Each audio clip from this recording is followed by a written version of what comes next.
collectively, no matter which candidates we supported at the beginning.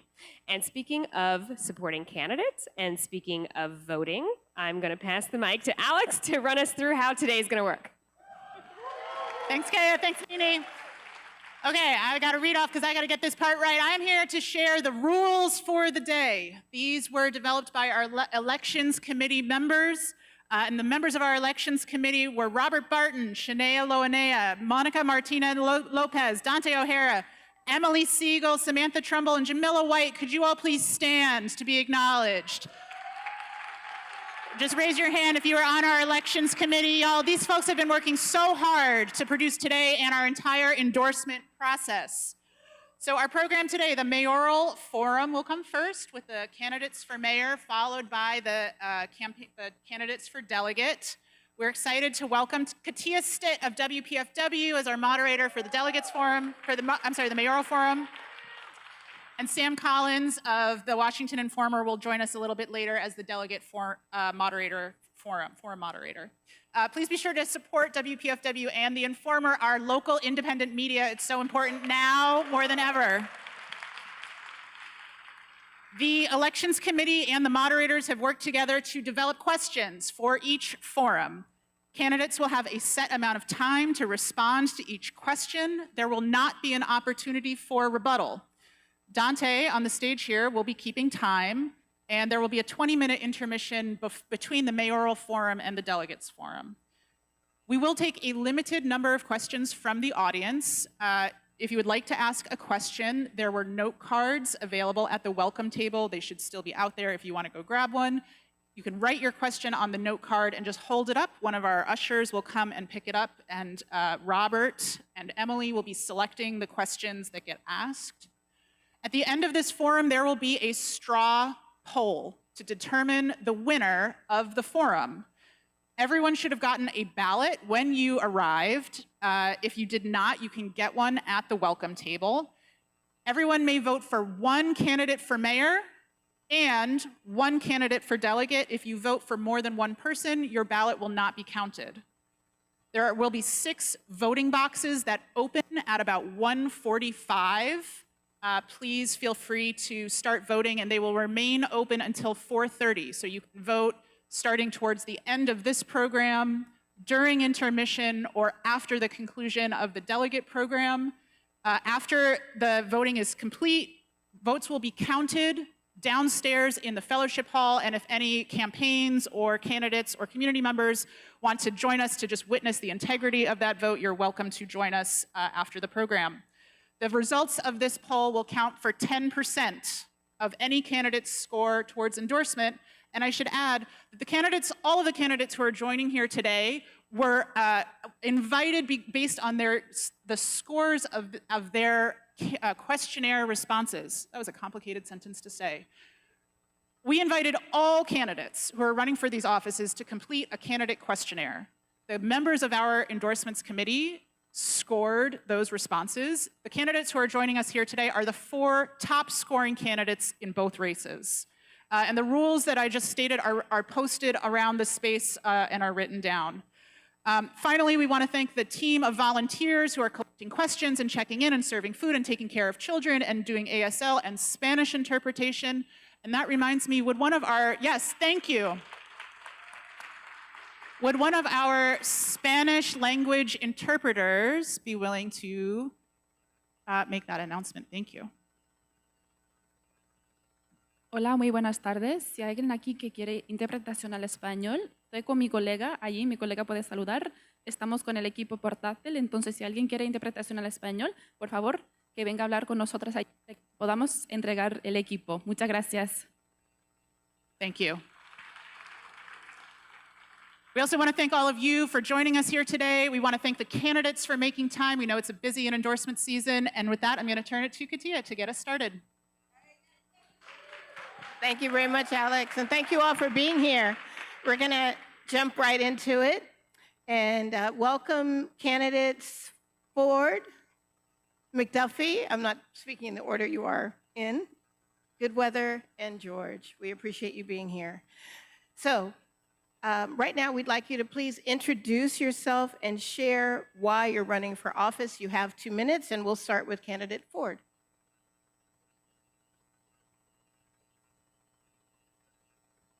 Mike.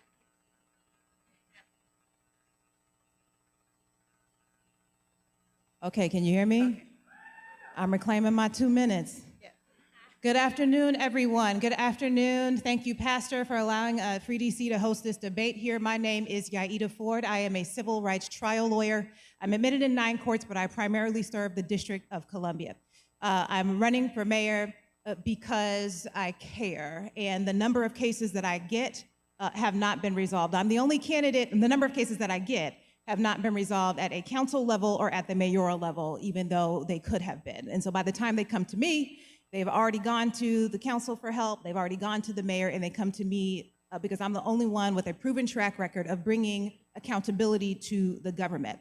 I represent DC residents against the District of Columbia government and against the federal government. And by the grace of God, I'm very successful, and my track record speaks to that, and I'm the only candidate in this race that brings that track record and that experience here today. So I look forward to sharing my answers, my platforms, my views with all of you. Thank you, and thanks, Katia. Thank you very much, candidate Ford. Candidate McDuffie, you are next. Good afternoon, everyone. Thank you, Pastor. Thank you to the church. My name is Kenyon McDuffie. I am a 4th-generation Washingtonian, a son of this city. I grew up during some of the toughest times in our city's history. I was fortunate to grow up and escape prison, to escape death during a time when we were the murder capital of the United States, during a time when we had a crack epidemic, and during a time when there was a war on drugs. I was fortunate after high school to try to figure out my way in life, but I struggled mightily. The thing that changed the odds for me was an opportunity. I got an opportunity to carry mail with the United States Postal Service, and it allowed me to save up money, to pay my way through college, and then to go on to be a prosecutor, a civil rights attorney, and eventually a member of the Council of the District of Columbia.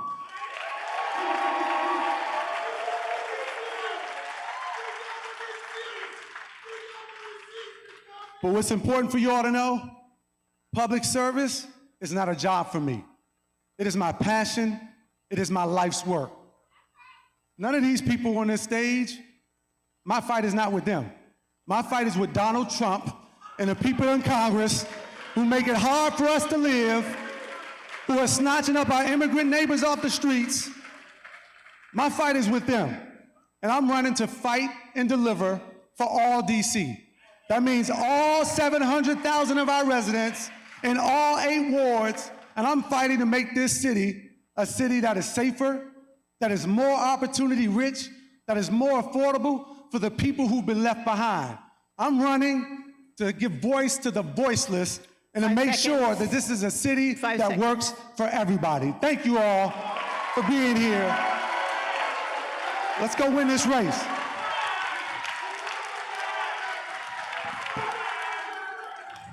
Thank you, candidate McDuffie. Next, we'll have candidate George. Good afternoon, everyone. I am Janice Lewis George, a 3rd-generation Washingtonian, a proud graduate of DC Public Schools and Howard Law, and more importantly, Pierce's mom.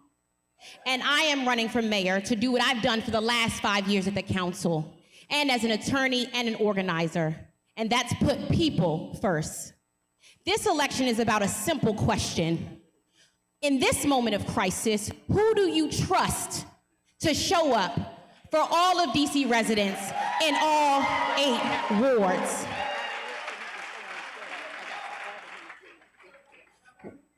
People right now in this city are feeling the squeeze from every place. Rent is too high. Utilities are too high. Childcare is expensive. And families are being pushed out of neighborhoods that they built. And at the same time, Donald Trump, ICE, and Republicans in Congress have determined that DC residents don't deserve self-determination, dignity, and democracy. I reject that completely. That's why I have been on the ground with DC residents. That's why I've been in the halls of Congress defending DC home rule. That's why I have been fighting to end cooperation between MPD and ICE. That's why I fought against rent hikes. That's why I fought for our educators. That's why I have fought for our students. That's why I have fought for our tenants. For working families who too often feel like we have a government that puts profit over people. I am running for mayor to build a DC where all of our families can thrive, where all our families are safe. This race is very simple choice. This is about action versus inaction. Time. Courage versus Candidate convenience, George. and standing up or selling out. Time, Candidate George. Thank you.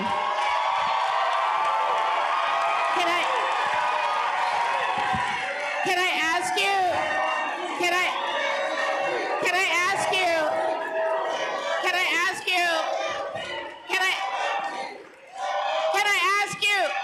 can I ask you, I know everyone is very excited today about their candidates, but if we could keep that to a minimum and do it after, because we don't have a lot of time. Okay, so everyone, please. Thank you.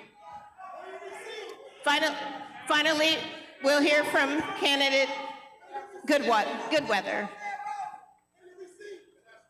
I love the excitement here today. I'm Mary Goodweather, and I am running for mayor of DC because I believe we should expect more. Expect more from our city, more from our education, more jobs, more opportunity, and more experienced leadership that executes on real results. I am running for mayor of Washington, D.C. because I love this city. I have built my life in this city. I met my wife here. My two amazing children were born and raised in this city. And I have built a career by building. I started doing tenant representation and then helped build neighborhoods, including NOMA, and served on the NOMA Business Improvement District Board, alongside with many other city leaders. And I served in the United States Army as an armor officer. 1 minute. And I took an oath to the Constitution to serve all Americans. Everyone, every single one. While I was working and building my life and building my career, I went to school at night at Johns Hopkins University here in DC and earned an MBA with a concentration in finance from Hopkins. And I believe that now is this time in history that we need new leadership. We need to change. We need new ideas, new solutions. And my Jewish values encourage me, dictate to me, to Konolam, to repair the world. And I'm going to use my service, my expertise, and all my experience with my values to improve the quality of life of every single Washington, D.C. resident. That is my mission. And I will succeed for you. Thank you, candidate Goodweather. Next question. Right now, DC is voluntarily participating in Trump's DC Safe and Beautiful Task Force. This has resulted in federal law enforcement agencies gaining access to sensitive information and our communities. And MPD officers are learning from Trump's police forces. If you become mayor, would that relationship remain the same or change, and if so, how? Candidate McDuffie, we'll start with you. When I was growing up, it was during a time where federal law enforcement had descended on Washington, D.C.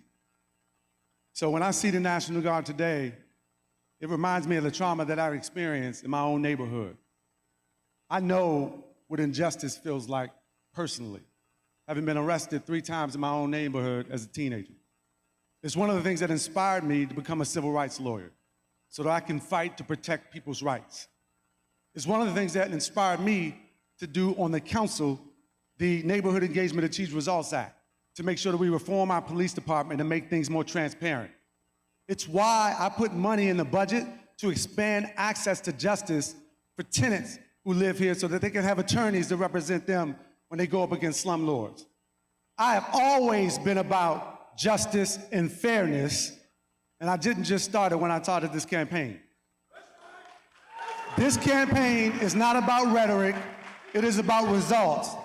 On day one, we're gonna end cooperation with ICE and make sure that MPD is keeping communities safe without the help of federal law enforcement. This campaign is not about empty promises to tell you what I'm gonna do when I'm mayor. This campaign is about telling you what I've done my entire career on the council for 13 years to give you a taste of what it's gonna be like when I'm mayor. 30 seconds.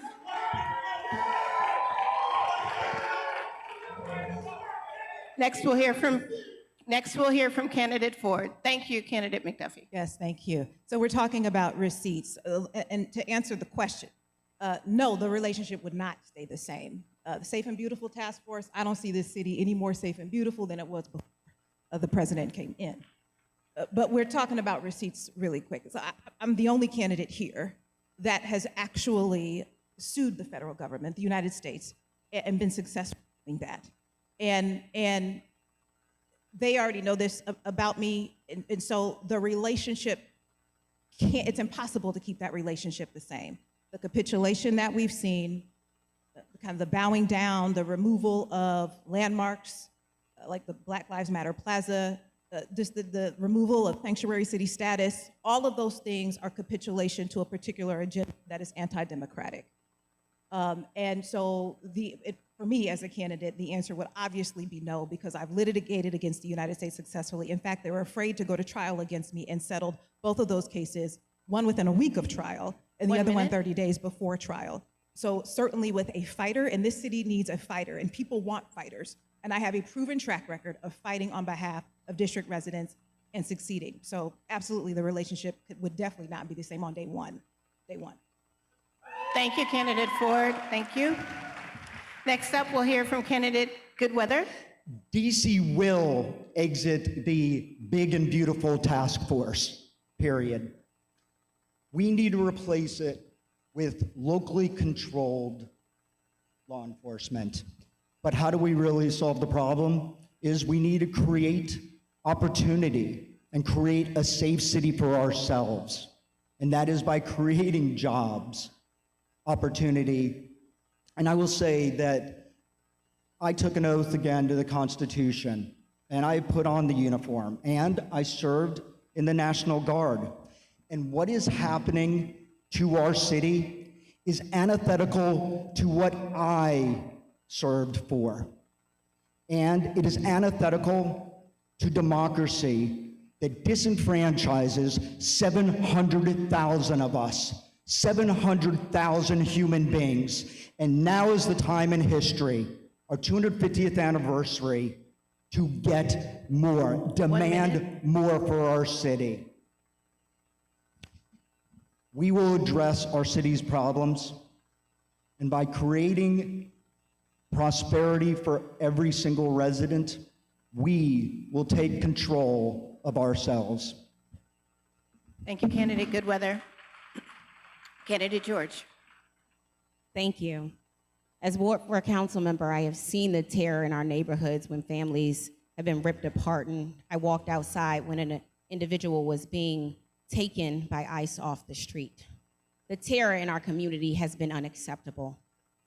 But I want to be transparent that the big, beautiful task force that was created hasn't been creating anything beautiful here in our city for district residents. And as mayor, I will ensure that we are going to operate from a space that anybody who wants to do good for the residents of District of Columbia, I will work with anyone who wants to do good and actually improve the lives and outcomes for district residents. But I will stand up to anyone who brings terror and harm to our community.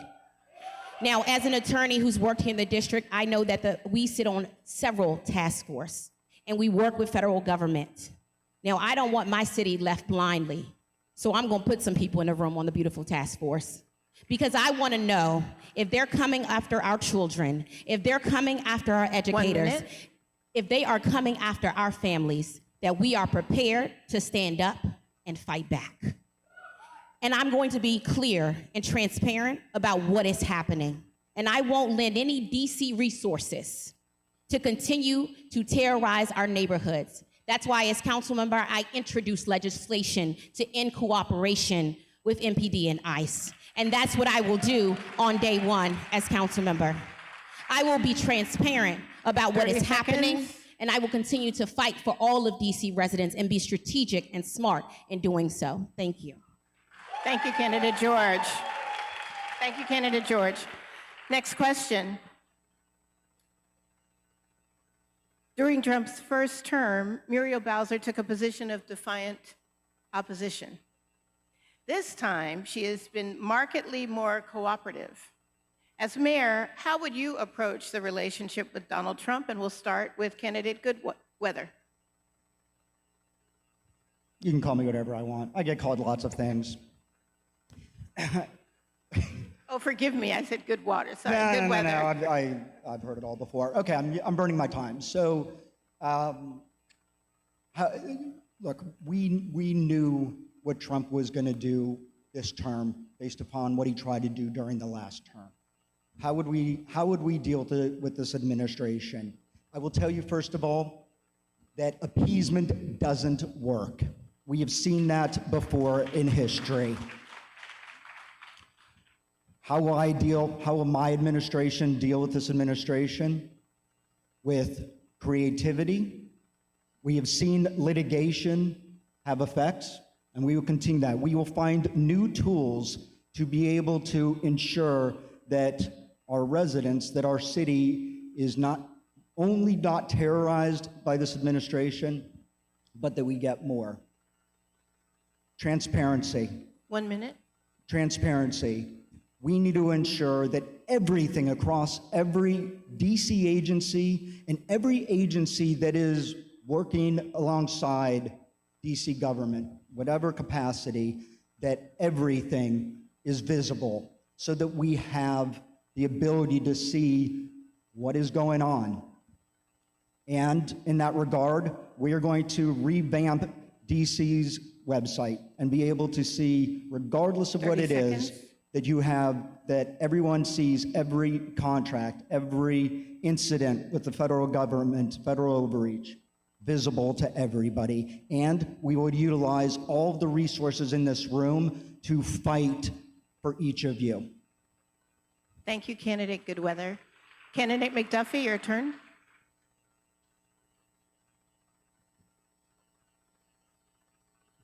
There's no deal that I would ever cut with President Trump or any president of the United States that I would allow them to terrorize vulnerable residents in Washington, D.C.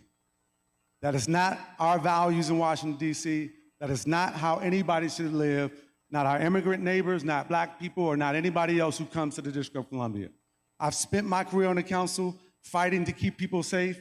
I've spent my career on the council legislating in a way that fights discrimination when it comes to employment and banning the box, when it comes to fighting discrimination in housing and banning the box in housing, when it comes to making sure that people can't check people's credit in order before they give them jobs. I've spent my entire career on the council legislating in a way that helps DC residents.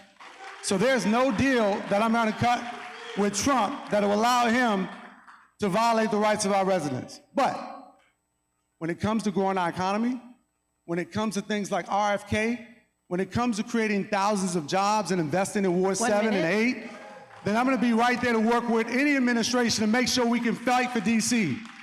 When it comes to cutting a deal to see $8 billion of investment to expand Union Station, to create thousands of jobs for young folks in our city, creating career pathways that lead from middle school into the workforce in the District of Columbia, then I'm going to work with any administration to make sure that we fight for DC and deliver more opportunity into communities that haven't seen it.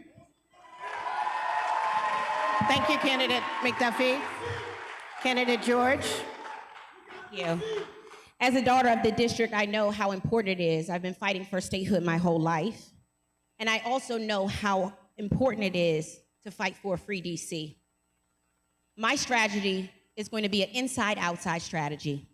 As an assistant attorney general, I'm going to work with our attorney general offices to use every legal tool we have to fight back in this moment against this administration.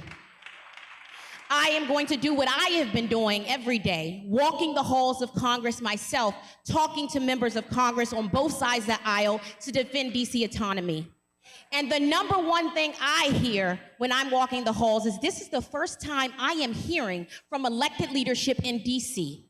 That is unacceptable, which is why my executive office and mayor will have a federal affairs office who works with me to build genuine relationships so that we can remain filibuster-proof in the House and the Senate and defeat DC's autonomy.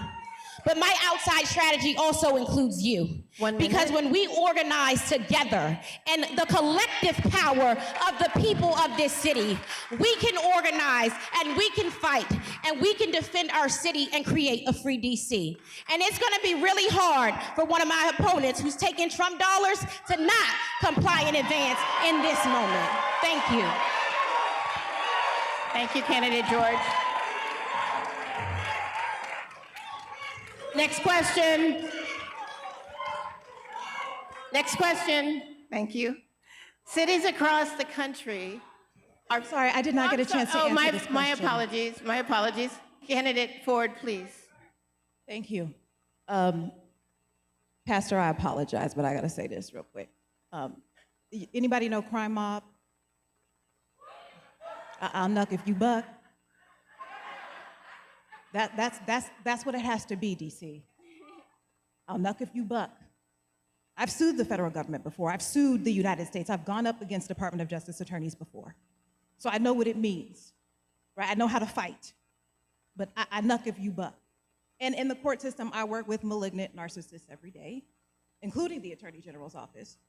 And I would say that my approach would be a little different. You know, we have the elected Attorney General, but we might not. And I don't know how many people in this room know this, but the House has already passed legislation to eliminate the Attorney General. So that ain't the play, not for me. We need all 8 wards to mobilize here and raise up a democratic resistance. They don't like it when I use the word militant, so I won't. But to quote Dr. Martin Luther King— 1 minute.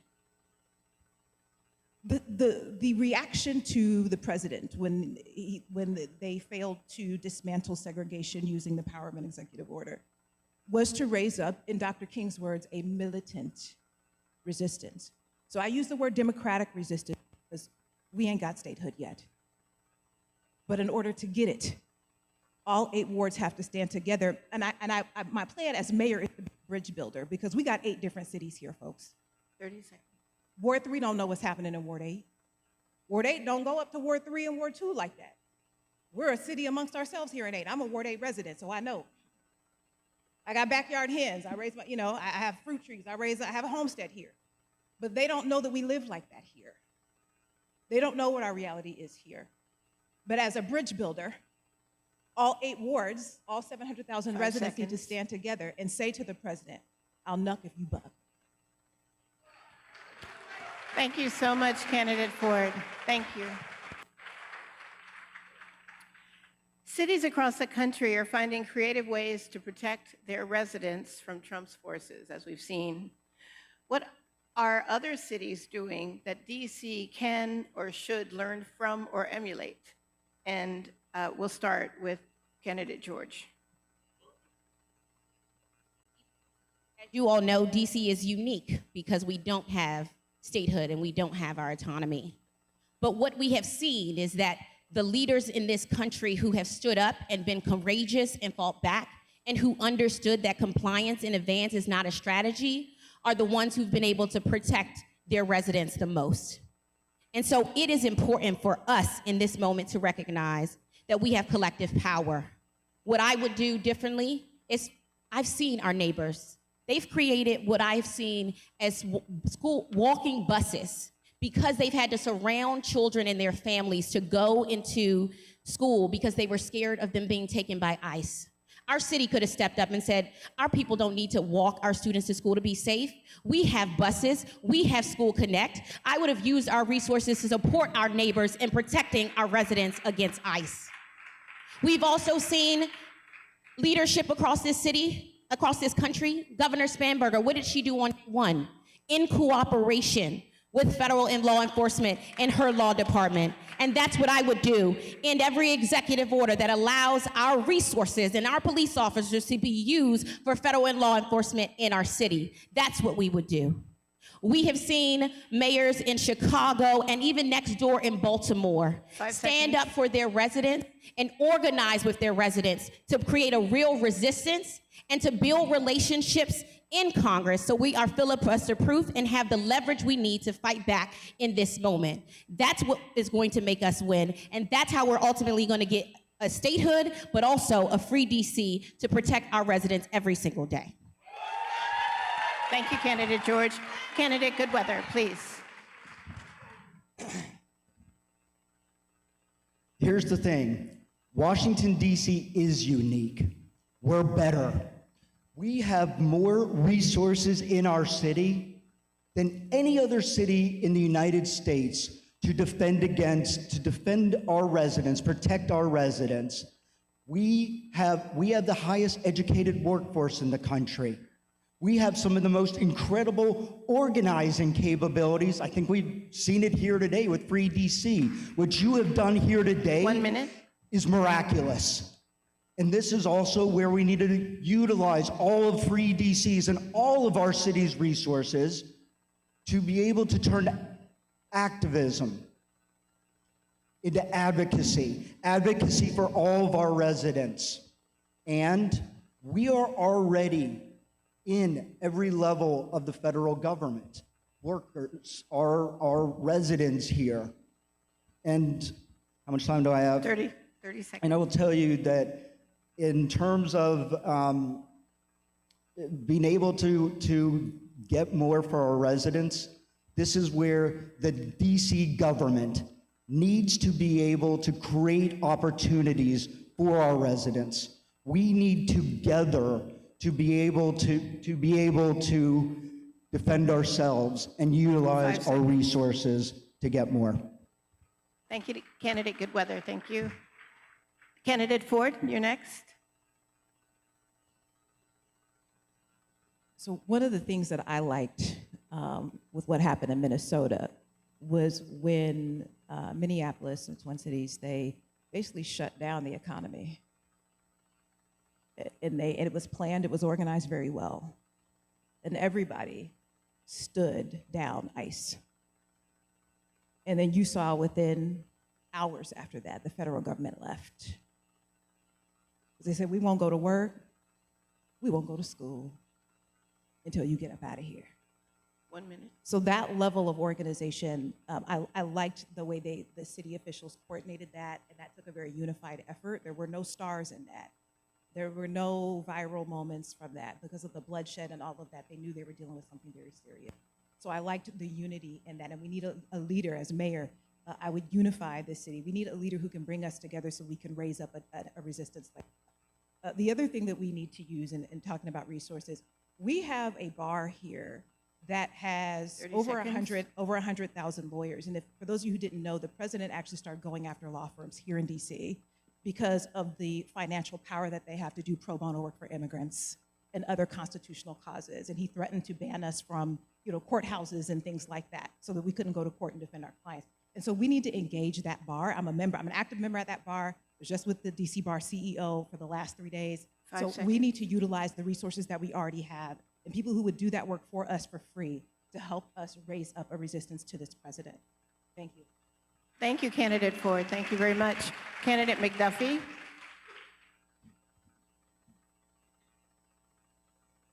As I mentioned, on day one, we're going to repeal the executive order that permits cooperation between the Metropolitan Police Department with ICE. All right? We're going to do that on day one so that it's crystal clear what DC values really are. We're going to make sure that we strengthen the mayor's office of legal counsel so that we can prepare to litigate where necessary. And there's going to be greater collaboration between the mayor's office and the office of the attorney general when it comes to this type of litigation that can use the Constitution and the DC home rule charter to make sure that we're defending residents of Washington, D.C. But we're also going to make sure that we recognize that D.C. isn't like those other places. D.C. is not New York City. D.C. is not Chicago. D.C. is not San Francisco. Some people want to run on empty promises that they can't deliver. I'm asking voters to check the receipts. People around this country are asking that ICE wear body cameras. Well, 30 I seconds. legislated the District of Columbia's body-worn camera law.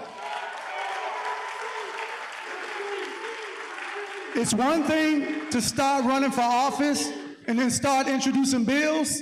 It's something altogether different to say, look at my receipts and see what I've done. 5 seconds. Do not fall for the banana in the tailpipe. Do not fall for the banana in the tailpipe. This campaign ain't about rhetoric, it's about results. Thank you, candidate McDuffie. We want to keep moving with the questions. We want to keep moving. Hey, y'all, for real, we got to keep it because we got another forum to do and we want to be respectful of time. I know everybody's size, but let's be respectful so we can get to the next questions. Thank you. Sergeant at Arms, y'all, Nene from Southeast. Thank you, Nene.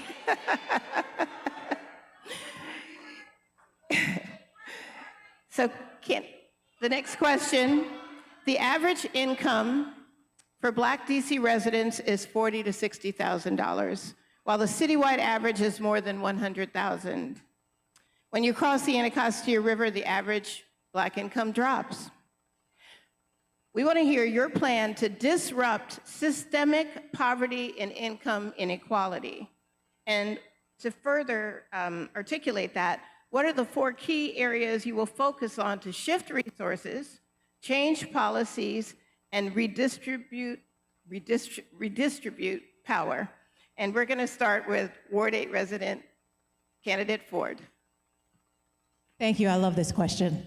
One of the issues in our city, and many of us in this room already know this, is that our adult illiteracy rate is at 40%.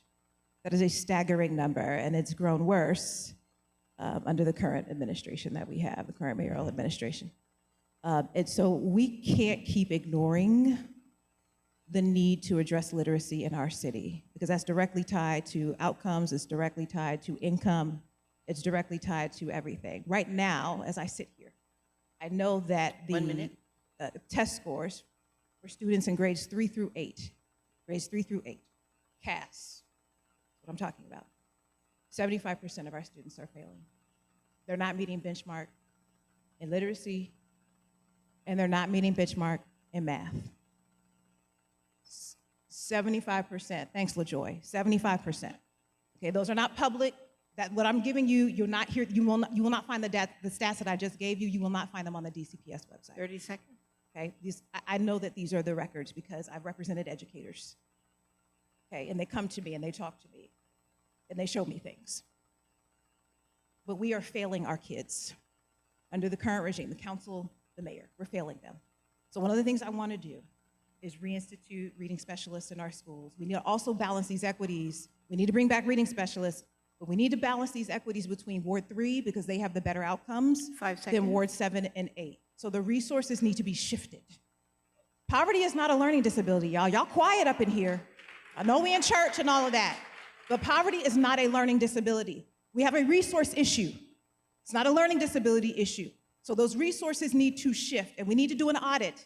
I know people don't like audits, but I'm a lawyer. I like audits. I want to know. Give me the data as to who's making decisions to shift these resources and they need to be reallocated to the schools that actually need them and the teachers that are breaking their backs to try to teach these kids and the families too. I'm sorry. I went over. I got today, y'all, but I'm a respect. Thank you so much, candidate Ford. Thank you so much. Candidate McDuffie, you're next. Washington, D.C. has the widest racial wealth gap of any city in these United States. White wealth in Washington, D.C. is 81 times the amount of median black wealth, right? I didn't wait to announce my candidacy for mayor to start doing something about it.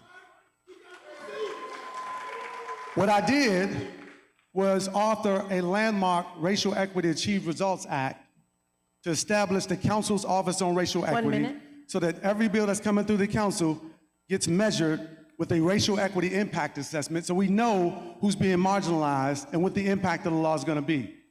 As mayor, I'm going to actually fund the mayor's Office on Racial Equity to make sure that we're using performance-based metrics to deliver the resources to the people with the greatest needs.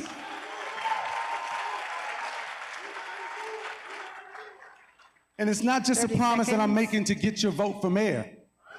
I did it when I introduced the first guaranteed basic income pilot in DC's history. We directed cash assistance to pregnant and expecting moms in wards 5, 7, and 8 through that measure. I also did it with baby bonds, where we established trust funds for babies born into cycles of poverty in Washington, D.C. 5 seconds, 5 seconds. I funded it for 4 years straight. And the first thing I'm gonna do when I'm mayor is to make sure that every child born in the poverty in the District of Columbia gets a trust fund so that they can have hope and opportunity that they can stay in the city that would love. Thank you, Candidate McDuffie. Candidate George, you're next. Thank you. The inequalities in our city have existed since I was a young girl in growing up here in DC. There's a few things that we need to do. We have to create opportunity for our young people and our adults, which is why I'm talking about leveraging our universities and our unions to create real pipelines to jobs, through the trades, through the unions, and making sure our young people have access to opportunity as they grow. It's about also putting money in the pockets of working families who need it most, which is what I delivered in 2021 through the Earned Income Tax Credit and raising the wages of pay equity for early childhood educators. It's also about, when we talk about economics, health is wealth. So let's talk about the fact that here in Ward 8, you deserve a grocery store and full access, and the Chair of Business Economic Development has delivered 13 grocery stores in Ward 3, but not a single extra one in Ward 8. Health as well, so I'm talking about bringing 30 a seconds, birthing 30 seconds. center to Ward 8 residents and a Trauma One center here in our community. But since we're talking about receipts, the receipt I want you all to check is your utility bills this last several months. Because under this watch of this chair, your utilities has gone up every single month because he has stood with Washington Gas and Pepco and not the people of this city. So how do we close economic gaps? We put people first in every way in this city, and that's what I'm gonna do as mayor. Thank you. Can we please? Hey. Can we please? We need to keep moving. We need to keep moving, please. Thank you. Thank you, Candidate George. Candidate Goodweather, please. Yo, I understand that, y'all, but when y'all, this is a nasty battle, and I get it, but we live and people can't hear the candidate. The people can't hear the candidates on live stream. Yeah, that's what it is. We got it, because that's a nasty battle. I get it. But we got to let the people that's not here too. Thank you, Nini. Candidate Goodweather. I think it's a really interesting question. I think the question, as I understand it, is how are we addressing a systemic issue, including systemic racism. And we need to address how we got here. And we need to call it out. Our government, the DC government has divided us. The DC government has created a system that we are divided socioeconomically, geographically. We have been divided on how policy is done and who proposes the policy and what's behind it. So how am I going to address it? How am I going to create systemic change and improve the quality of life for every single DC resident? First of all, it starts with me. And I will, day one, fund and install the Capitol Corps. And we have 8 branches of the Capitol Corps. It is a city-wide civic organization providing education training, and career opportunities for every DC resident to ensure that no DC resident does not have a career path. And we are going to fund Fare Free DC to bring down the barriers, the physical and economic barriers of our city, and connect us all. Thank you very much, candidate Goodweather. Now we're going to go to our individual candidate statements, and I'm starting with you, candidate Ford. You have 2 minutes. In your questionnaire, you said that the mayor has a responsibility to defend DC through every legal means possible. What will you do when Congress or the president legally rewrites our laws or legally invades us with military forces? What do you do when confronted with the limits of the legal system? Yeah, so the only thing bigger than the federal government is the people. We use us. We are bigger than the government. And Minnesota showed us that. They stood together like the Vikings, and they stood down the government. And so that is the resource that I use. Yes, we have the District of Columbia Bar, and that is an amazing resource. And a lot of people don't know that a lot of those lawyers serve the legal clinics in Ward 7 and Ward 8 and all throughout our city in housing, landlord-tenant work, public benefits work, domestic violence work. These are the lawyers that are doing the pro bono stuff here. So they are very important to the legal battle. The Office of the Attorney General, like I said, I don't know if we're going to have an Attorney General even in the next 3 or 4 months, based on the way that legislation is moving. And let me just say, the president's also taking over, he's attempting to take over DC Superior Court. That's 500 Indiana Avenue. That's where your landlord and tenant stuff is, your domestic, your family law, all that, child support, all of that. He's attempting to take that over. That too, that legislation has passed in the House. I also sit on your Judicial Nomination Commission. I am a Ward 8 resident that helps pick judges to sit on that bench. And so he's moved to eliminate us too. So we have to, again, the key, like I said, the people are bigger than the government. So what I would do is galvanize and literally mobilize all 8 wards to raise up that democratic resistance that I talked about, but also galvanize our CEO, Bob Spagnoletti, and our DC Bar to basically launch a real legal, the American Bar Association has sued the president.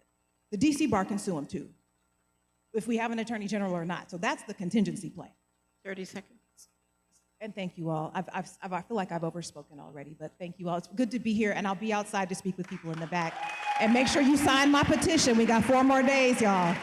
4 more days to get those signatures in. My petition people are right here in this row, so make sure you sign that petition to get another name on that ballot, especially somebody with RISIs. God bless you. Thank you. Thank you, candidate Ford. Thank you. Candidate George, you're up next. You have been, these are individual questions. Yep. Got more to go. You have been an outspoken advocate for policies that some say will provoke anger from Trump and his allies in Congress, and maybe even endanger home rule itself. Why do you think this is the right approach? Thank you for that question. You know, as I've said before, as a daughter of the district, I know how important statehood is and our autonomy is in maintaining it. And as attorney, I know how important it is for us to choose our battles wisely and be strategic in doing so. That's what I've done for my entire career. But I want to be clear that universal access to childcare for families is not radical. Affordable housing and workforce housing, creating it, is not something that is radical. Closing the achievement gaps in reading and math in our city and ensuring we have equitable food access, none of that is radical. Those things sound like rhetoric to people who only sit in the room with special interests. But these are the things that I hear from working families every single day here in this city. And these are the things that are important. As a legislator, it is my job to listen to and be on the ground with our community and put forth the legislations that are going to make our community safer and make our social safety net work together better. So I'm going to be strategic in doing so.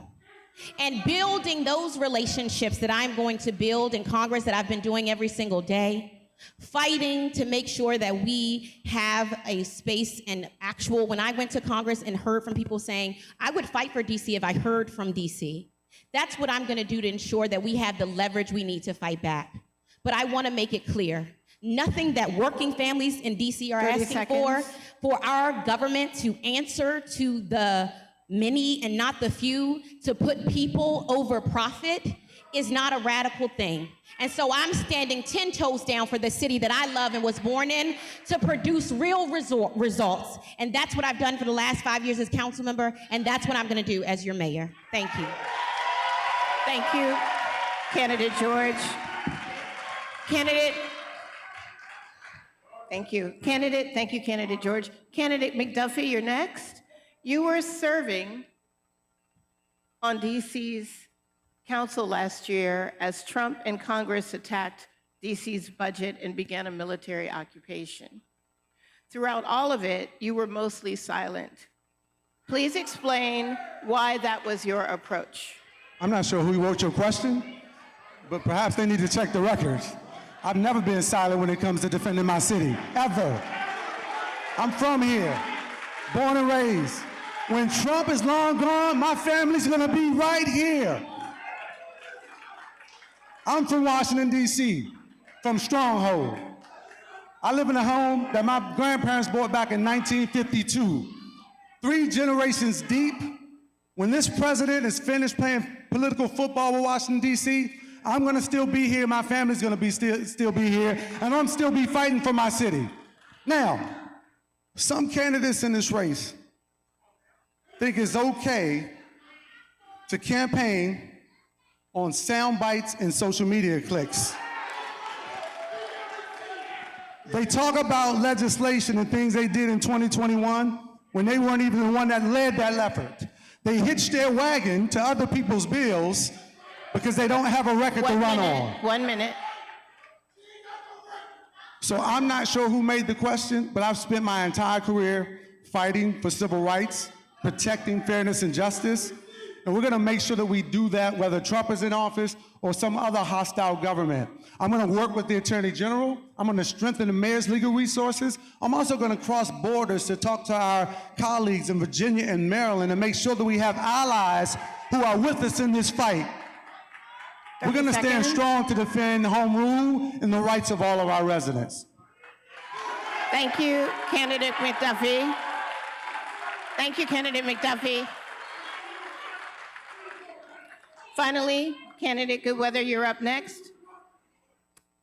DC has had a housing affordability crisis for years, and in 2019 had the highest intensity of gentrification and displacement of any U.S. city.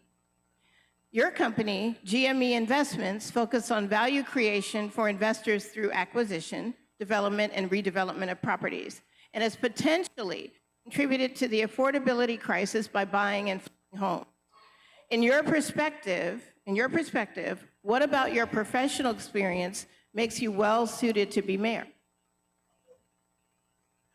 Okay, so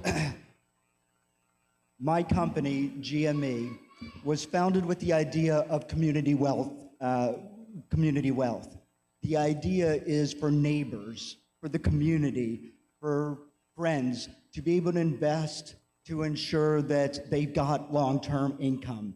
And as far as I know, and it's my company, we've never flipped a house. We have created housing for people to be able to live, grow, and to be able to thrive. And my company has, because of all of the work that I've done, all of the community work that I've done, got asked by my old alma mater, Johns Hopkins, to help them. My full-time job is running for mayor, but I am still working with the science nonprofit to be able to redevelop a building, to be able to create more jobs and more revenue for the mission. And what I'm going to do to be able to address affordable housing, this is important. Number one, real estate taxes. We are, regardless of your income level or your affordability level, the real estate taxes need to be reevaluated. We need to reevaluate and redo our entire tax code to be able to create a city that is livable for everybody, and to be able to actually bring down costs. We need to be able to vastly cut the permitting and approval timeline. We need more housing. We need more housing that is not just driven by capital that wants to get in and out, to that exact point. We 5 need seconds. community capital, and we need capital that is going to make long-term community decisions. Thank you very much, candidate Goodweather. Thank you. Now we have our lightning round. Are we ready? You got your fans? And my notes say yes or no, but there's a maybe in there as well in there. It's no maybe? Okay, okay. Because there's, okay, so no maybes.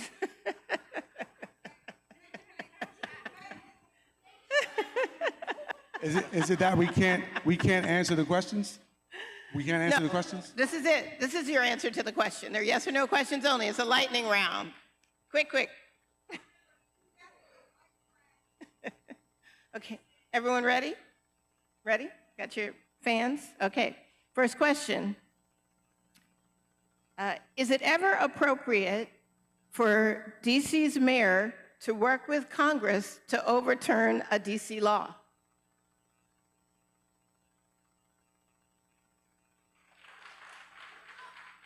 Keep going. Okay. Do you support the permanent appointment of Jeffrey Carroll as MPD police chief? Okay. Next question. Do you support legislation to give the mayor control of the DC National Guard? Next question. Do you support extending youth curfew zones?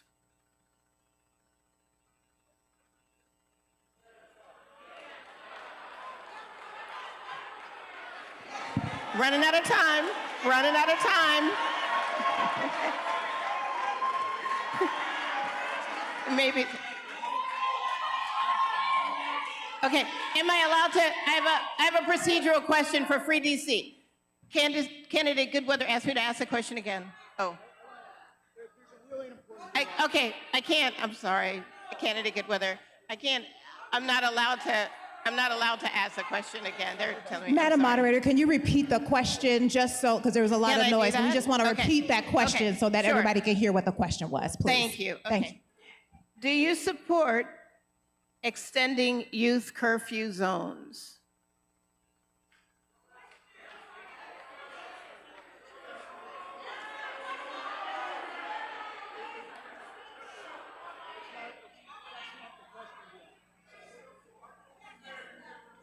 Okay, next question. Next question. Will your mayoral administration have a federal affairs team? Okay. And the last question, mumbo sauce, yes or no? Mumbo sauce, yes or no? Mumbo sauce, yes or no? Spicy, spicy, spicy.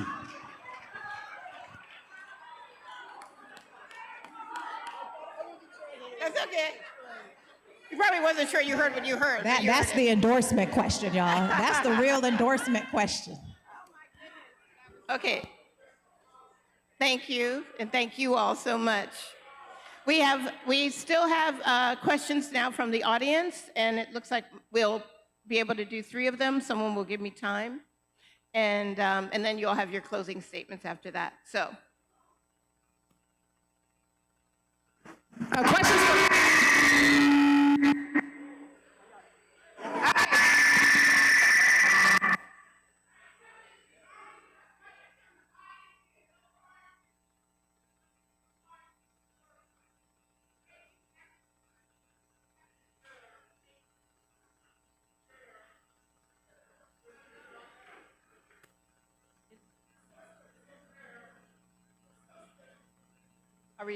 can we start? 15 minutes? Okay, we have one more. Okay. And each candidate will have 1 minute to answer. Yep, 1 minute to answer.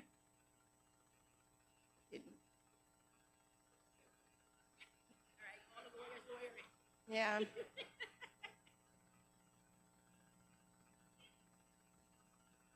My timekeeper will keep me on track with the timing. Great. Okay. First question. What will you do to protect residents of public and low-income housing, as well as seniors, which often are sadly in the same category? I will have a real Department of Buildings that actually is proactively doing inspections, and in addition to putting out fees and fines, actually collecting on those fees and fines. I will also make sure that if there are housing providers who are living our residents, especially our seniors, in slum conditions, that we will make sure that they are not able to continue to be housing providers in this city, and that they will have the real accountability that this moment calls for. I will put money into using our Housing Production Trust Fund, not just to create new housing, but to create and to repair our current public housing, and to make sure that we create the workforce housing that we need in this city to make this city affordable. Our Housing Production Trust Fund has been spent $1.4 billion, and we are deeper in the hole now than we were 10 years ago. So I will prioritize deeply affordable housing and workforce housing so all of us have a place to live and stay in DC, and make sure that our tenants feel protected and there's real accountability in this city that we live in, that we work in, and that we deserve housing with true dignity in. Thank you. Thank you, Candidate George. Candidate Goodweather, please. Number one, I'm going to hold the worst offender, which is DC itself. They are the worst offender of low-income housing and the living conditions in our city. So, number two is with regards to being able to ensure that all landlords are held accountable, public dashboards, everything should be visible, everything should be public in our city. Transparency leads to better outcomes for everybody. 30 seconds. And when we talk about the Housing Preservation Trust Fund, the current, I believe it's $100 million right now, that's all gonna go to just repairing existing stock. So we need to be able to sustain, repair, improve our existing buildings and hold owners accountable as well, and incentivize tenants and owners to ensure they can pay rent so that improvements can be made. Thank you, Candidate Goodweather. Candidate Ford. Yeah, thank you for this question as well. So currently in my practice, we're talking about receipts. I currently represent about 300 tenants pro bono. Most of them are in Ward 8. And the issue is, thank you. The issue is, and this started before I was running for mayor, so for y'all who looking and saying something, I've been representing the tenants, but the issue right now is that we have a Department of Buildings that doesn't enforce anything. I literally have buildings that have 100 citations plus. And DOB can refer that stuff to Office of Administrative Hearings, they don't. So I get the phone call after the tenants or DC residents have gone to Department of Buildings, they've gone to the mayor's office. I had the mayor relocate a woman with 2 kids, her unit was condemned for 14 days. And after the 14th day, the mayor's office told her, it's up to your landlord. 15. It's actually not up to the landlord. DC law provides a mechanism where a landlord has to rehouse you if your housing is dangerous, and the mayor's not enforcing that. So as mayor, I had to enforce DC law. So I had to put my foot on the landlord's neck. And so of course they rehoused the lady 3 days before the storm because I called. But the mayor could have done that. So again, after DC government has failed residents, they called the civil rights trial lawyer to enforce DC law. And there's not enough of me to represent every tenant in the city that has this issue. So that's why I'm running for mayor, because as an executive, I can effectuate way more change than as an individual lawyer. But this housing issue is very important to me. Am I out of time? Okay, God bless you. Thank you. Thank you, Candidate Ford. Yes. Yeah, you were very good at time. Candidate McDuffie.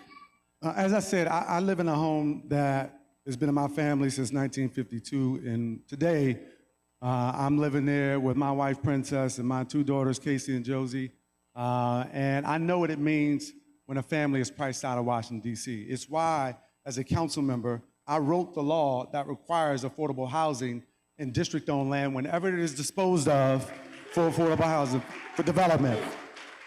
It is why, as a council member, I wrote the law that requires anytime that the DC has a surplus 50% of that surplus has to go to the Housing Production Trust Fund 30 seconds, 30 to develop seconds. housing. It's why on the council, I wrote the Fair Criminal Screening Records Act to make sure that housing providers cannot discriminate against people who are coming home from periods of incarceration, right? So that they get a fair shot at housing too. So I have the receipts. As mayor, I'm gonna make sure that we expand the Home Purchase Assistance Project, HPAP and EHAP, to make sure more people can afford the 5 housing in the seconds. District of Columbia. I'm gonna make sure that we have more family-sized units and senior housing in the District of Columbia, like the senior houses that's gonna come across the street of my house at McMillan. I'm gonna support reducing the barriers to build housing so we can get more housing built across incomes so everybody can afford to live in Washington, D.C. And I'm gonna create a super fast lane to DOB and any other place where you need a permit so that we can build all the housing that we need across the District of Columbia. And then when we give land to developers, we're gonna hold them accountable to deliver on their promise. Thank you, Candidate McDuffie. Thank you.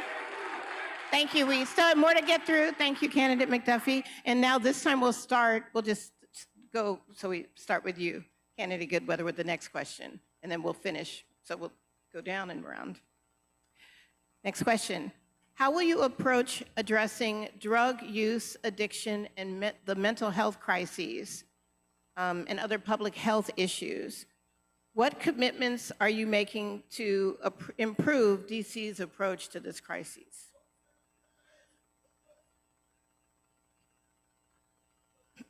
I will say this until I do not need to say it again. Mental health is health, period. I want to ensure and will fund to ensure that every DC resident has access to mental health professionals. It is everything comes down back to health and mental health, and including being able to address our unhoused, our homeless crisis. We need to be able to provide housing and food, but we also need to be able to address the mental health issue, because just by the virtue of being homeless, I believe is a traumatic experience. And once we're able to do that, we can, for all DC residents, be able to improve their lives. Thank you, Candidate Goodweather. Candidate Ford. So the mental health crisis and the addiction crisis in the District of Columbia, fentanyl, with the way it's affecting Black men right now, the stats are really bad here in the district. There is not a one-size-fits-all approach to this. So I doing it in a minute, I don't think that I can. But one of the things that I want to implement as mayor, we need a real policy council around mental health and addiction. We really do. And we need to have stakeholders at the table, because what the district has tended to do is try to put Band-Aids on things, and it doesn't work. And we spend taxpayer dollars doing it. That's how Cedar Hill is here, I'm sorry. But we spend taxpayer dollars on this stuff, and it's not really hitting. It's not meeting the need. The impact isn't there. We're not seeing the positive impact, especially in Ward 7 and 8, where they dump I heard my brother say dope centers. They tend to dump that stuff in my part of the city. And so that's not the answer 5 for seconds. us either. And I walk to work. So I walk down Marionberry Avenue, and I see people in K2 stupors and fentanyl stupors and all of that on my way to work. So we need a real policy council around this with the real experts, subject matter experts, and community members around the table, so we can find, there's, again, not one solution, but the right package to address this issue effectively in the District of Columbia. Thank you. Thank you, Candidate Ford. Candidate McDuffie. We need to make sure that every resident has access to high-quality health care, as well as substance use treatment across the District of Columbia. We need to make sure that we are strengthening our community-based organizations and making sure the resources go to those organizations that are closest to the ground to connect with those folks who need treatment. We need to make sure that APRA, the Addiction Prevention Recovery Administration, actually has all the resources that it needs to touch the people who need the resources. And when we get federal funding, we need to make sure that we use it for the people who need it in the District of 30 Columbia seconds. and not give any money back. Make sure that everybody that lives in the District of Columbia who needs support gets that support. Now we use the resources that are at our disposal to make sure they get it. Thank you very much. Candidate George, you're next. Thank you. This is a very tough question. I looked out in the audience and I see my family, who we just a couple of months lost one of our family members to this substance abuse crisis and fentanyl. So it's deep in our family's heart right now as we lost a young Black man who had more promise and potential. That's why, as mayor, addressing the opioid crisis has to be a priority. Empowering our Department of Health to actually have crisis responders on the ground in all of our communities, having education in all of our schools and supporting that work, and 30 having seconds. free fentanyl strips available for all of our families and our students. We have to take a harm reduction approach. When you're dealing with substance abuse issues, everybody with substance abuse issues doesn't have a mental health issues. Everybody with a substance abuse issue isn't experiencing poverty. Everybody with a substance abuse issue isn't someone who is necessarily down and out, right? So we have to have those 5 seconds. conversations and have a crisis response teams that's actually empowered to respond, create the support that is necessary for us to deal with this very real crisis in our city. Our harm reduction work has to be one that requires people to be able to open the door to anyone and give them the patience time. and the resources and the connections they need to end this deadly cycle. And I'm committed to doing time. that because this is personal for me and my family. Thank you. This is our final question from the audience. How will you hold schools and OSSE accountable for serving special education students? And I'm sorry, Candidate Ford? If you could start. Well, let me stand up because that's what we've been doing. So let me go ahead and follow suit with that. But you all know I'm in active litigation with DCPS as I stand here. I'm in the house of the Lord, and I keep remembering the pastor's not here right now. But I'm sorry. there's Yes. I'm sorry. What? No, no, Yes. keep going. You need keep me? going. No. Okay, so there's some things I can say as a lawyer that as a candidate I probably shouldn't say. But let me just let the trial lawyer speak for a second. We do not have a good chancellor. We don't. I don't care who said we don't. I have deposed him. I have taken his testimony. We do not have and this is a mayoral 30 appointee seconds. and mayoral control of schools. We need to reevaluate that. Because I represent the kids who have been abused, broken bones, slapped in their faces. These are nonverbal children. So on the phone at 10 o'clock last night with the mother of a nonverbal child, someone slapped in his face by a teacher. We are not providing the dollars to train staff who work with autistic, nonverbal children. River 5 Terrace, y'all letting candidates go over, but River Terrace, Ward 7, that is the only public school for special needs children. It is devastatingly under-resourced. Under-resourced. Now, not all of my parents have their children in River Terrace. So when you look at DC, on a broad scale, you have schools that have IEP classrooms. Those classrooms are not equipped with trained staff. And I've taken deposition testimony, so I know it's talking about receipts, I have transcripts. Candidate Ford, time. So they have not been trained to work with nonverbal or autistic children or children with special needs. Some of them have not even been trained to Ford, implement time. IEP. Well, we'll let the last candidate go over, so I'm just talking because y'all speaking to me. But I'm gonna be respectful. God bless. You guys can ask me about the DCPS and other educational priorities after this. But if you let me finish my thought. Thank you. Okay. Sorry, y'all. Yeah, thank you. Thank you. Candidate McDuffie? Every child in the District of Columbia deserves access to high-quality education, regardless of where you live, regardless of how much money you have, and regardless of who you know.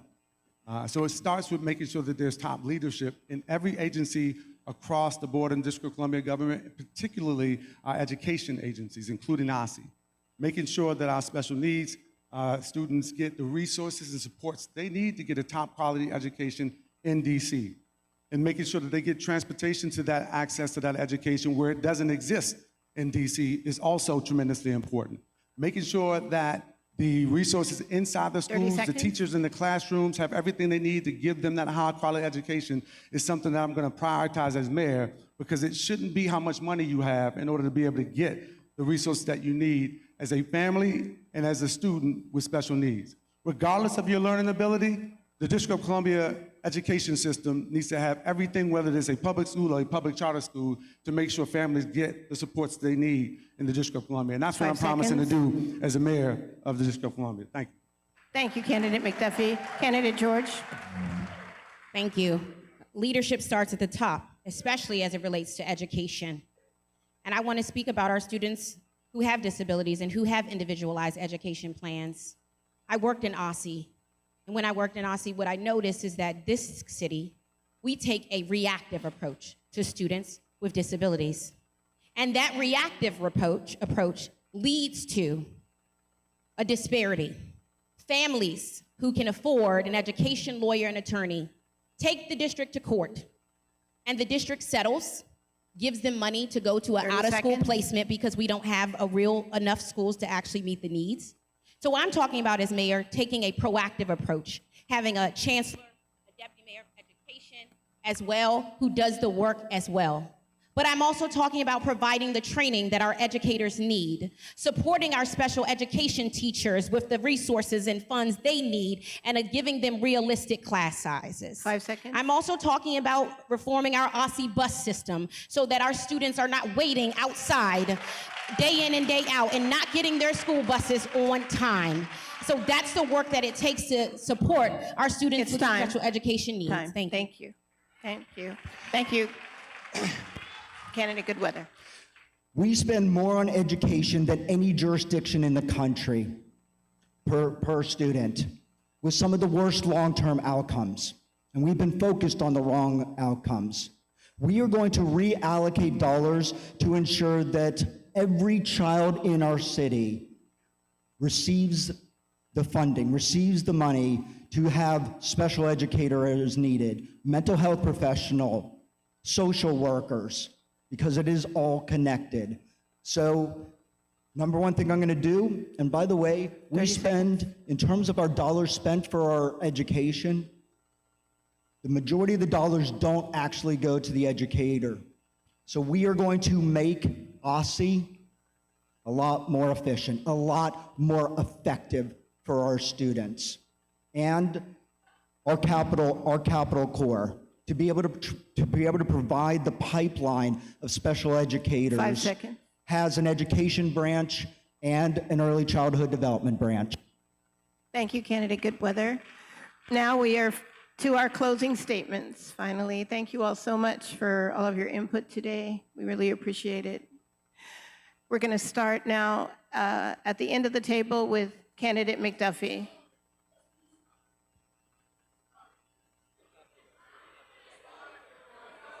I'm happy to go.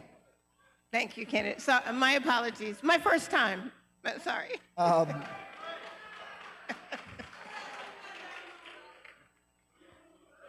on?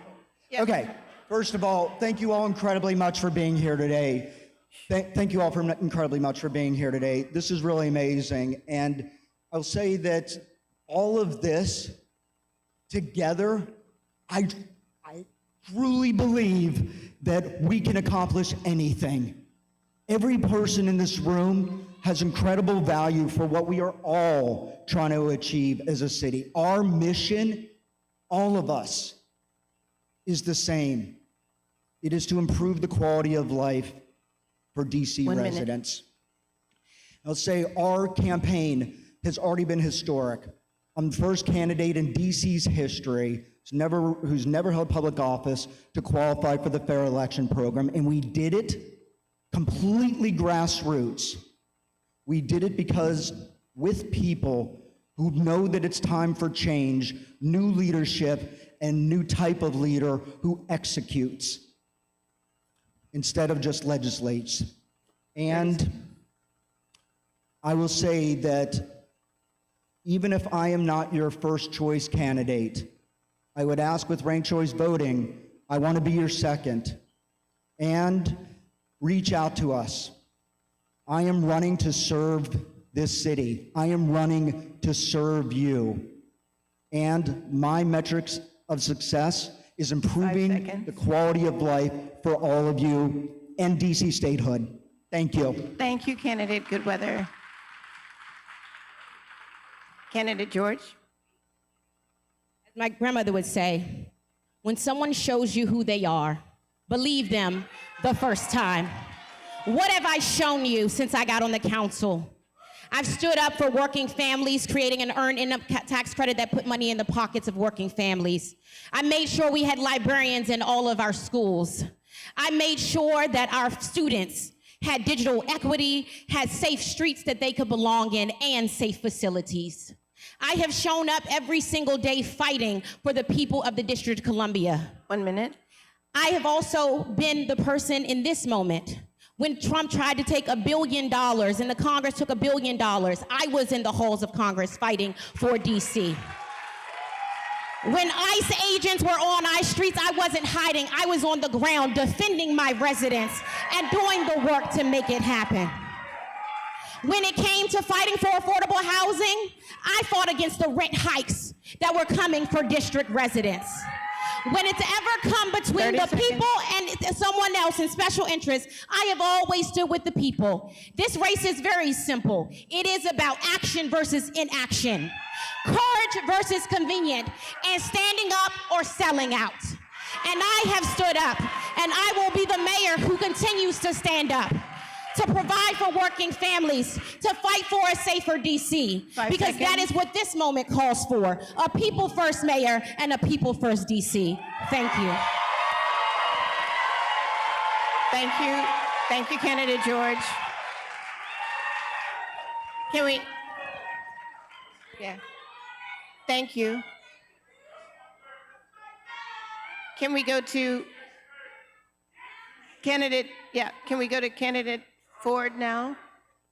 Or candidate McDuffie, sorry. He went first. Right, I just went to candidate Ford, but they're, no, I was calling on you, but then you, because he went first in the, okay. Okay, candidate McDuffie, please. But I'll go again if you want me to.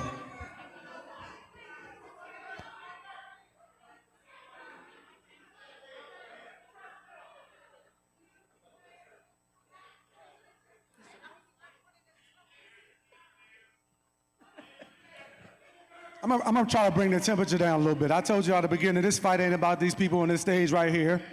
The fight is about Donald Trump. The fight is about standing up for people who need the help the most. The fight is about actually showing up in vulnerable communities and fighting for them through legislation. It's the fight I've been waging for the last 13 years as a council member of the District of Columbia. The fight is not about rhetoric. It's not about sound bites on social media. It's not about claps at a forum. It is about delivering for the people who need the help the most. And consistently, I have done that throughout my career. I have fought to make sure that we reform that criminal justice system. I fought discrimination in housing. I fought to make sure that there were baby bonds for people trapped in poverty. And I fought to make sure that this District of Columbia is represented. When Congress took money out of there, I was on the Hill as well. But I wasn't chasing social media clicks. I was inside of the offices talking to members. 30 seconds, 30 seconds, 30 seconds, yo, please, we gotta keep moving. You got a candidate who talks about lowering utility costs and wants to point the finger. She hasn't introduced a single piece of standalone legislation to deal with the problem.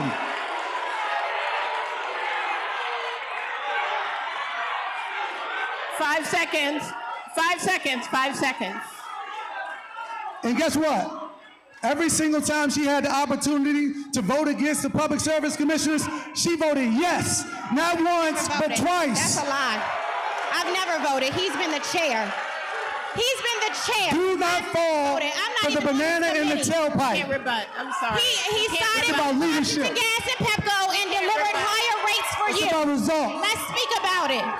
Let's speak about it. Okay, everybody. It's about actually doing the work. Yeah. Let's talk about when Iraq was 12 years ago. If you can hear my voice, we gonna need others to Lord. 12 years ago. Everybody needs the Lord. Yo, hey, Hold on. We have another candidate to hear from. Let us be respectful. Everybody, we have one more candidate. It's time to be respectful. We have another candidate. Everybody, we have another candidate. McDuffie, action, please. Go back on stage. Everybody, we have another candidate. We're not going to do this in the house of the Lord because I will start cussing. All right, so sit down. Let's be appreciative. And let's listen to our last candidate. Yo, I got that. McDuffie back, y'all. We're going to respect black women, too. Exactly. We're going to Daddy still got more mercy. time. This is... We have another candidate. All right, so we're going to sit down. There is another candidate. Exactly. Let's be respectful. You all save this energy for the vote that's coming up next. Thank you, and we're going to ask all attention, sir. Let's give it to Yaida Ford. Respect black If you women. ain't ready, let Yaida Ford do it. I'm going to ask you to exit, sir. I'm going to ask you to exit. Here, we're gonna finish this and we're going to respect this black woman. We're sorry. I have a mic. Thank you. My apologies, Wait. Aida. My apologies, Ms. Ford. The fuck is wrong? Okay, Calm down, all right, calm we down, have calm one down, more calm down, candidate to hear calm down. from. Let us be quiet so we can hear from candidate Ford. Can we do that? Please, candidate Ford. Now, see all this energy I just saw right here? This is what we need when we stand up to the White House. All of this right here. I need all of this. Okay? Because that's where the angst and the anger is directed. To the person trying to take over our court system right now. That's it. Come on. Taking over our budget right now. That's it. So I need all of this for that. So civil rights trial lawyers, you know, we don't specialize in writing legislation. We fight. That's what we do. That's why so many DC residents hire me. And as I said in the beginning of my opening, God has blessed me because I've been successful. I take very hard cases. Some of you know the names. Deon Kay, Kevin Sherd right now, Ward 4, police shooting. 1 minute. And so I've taken on very difficult, very powerful institutions, and again, the Lord has blessed me.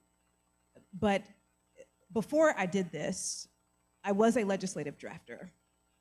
And for all the bills we're talking about, I worked for Jim Graham. I worked for Jim as a legislative lawyer. Back then, council members hired you based on a subject matter, if you were a subject matter expert in something. And so I had a background. I worked for the Legal Aid Society of the District of Columbia, where I specialized in public benefits at the time, and Jim hired me because I'd already drafted legislation that passed unanimously at the council. It was a welfare to work bill. And so that's how I got my job at the council. And when we drafted legislation, thank you, and Wells was there, Councilmember Wells, Councilmember Alexander were also there during my tenure. And when we drafted bills, we had to work with other council members on the committee, and we had to sit down and we worked. And Jim was a tough boss, may he rest in peace. But he didn't play.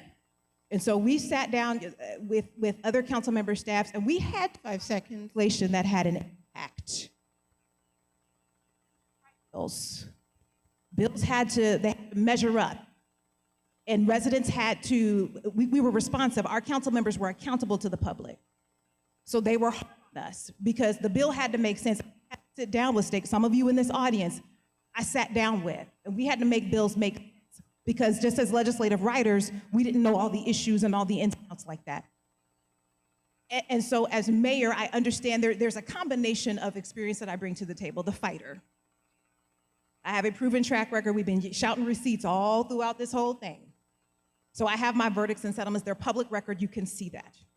But I also bring the legislative background because I did that long before I became a trial lawyer. And as a trial lawyer, I also did it. We tried to pass legislation amending the WMATA Compact because you can't sue WMATA when their transit officers shoot or kill someone in an unconstitutional arrest.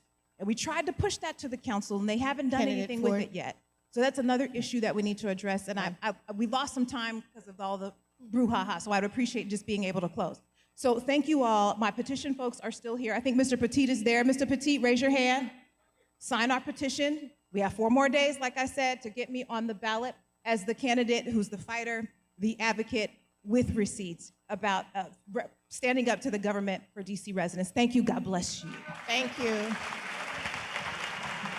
I think we have, we're going to hear a closing remark, but I have to make the announcement that there's a black Mercedes. The plate is GLA 250, Virginia tags. There's also, Virginia tags GX80K3. And then there's a silver Ford Explorer that needs moving, DC tags FA8970. Move your car or it will be towed. And thank you all, and thank you all. Thank you, everybody. Now is the time for the noise and the hype. Let's bring it back. All right, I do have some quick announcements about the straw poll. I have announcements about the straw poll, right? We're gonna take a picture with the candidates. So we are opening up the straw poll. Both the mayoral race and the delegate race are on the same ballot. We hope all of you all can stay for the delegate forum, right? But if you have to leave and you want to vote now, drop boxes will be open in 4 minutes. In order for your vote to be counted, you have to go to one of 3 drop stations. If you give your ballot to an usher or a volunteer, it will not be counted. You have to take your ballot to a vote box, put it in a secure box, and then you will get a stamp that says you are voted. You have been voted. That is the only way we will collect ballots. If you give me your ballot, it's going in the trash. If you give your ballot to an usher, it's going in the trash. The only way you can vote is to do what?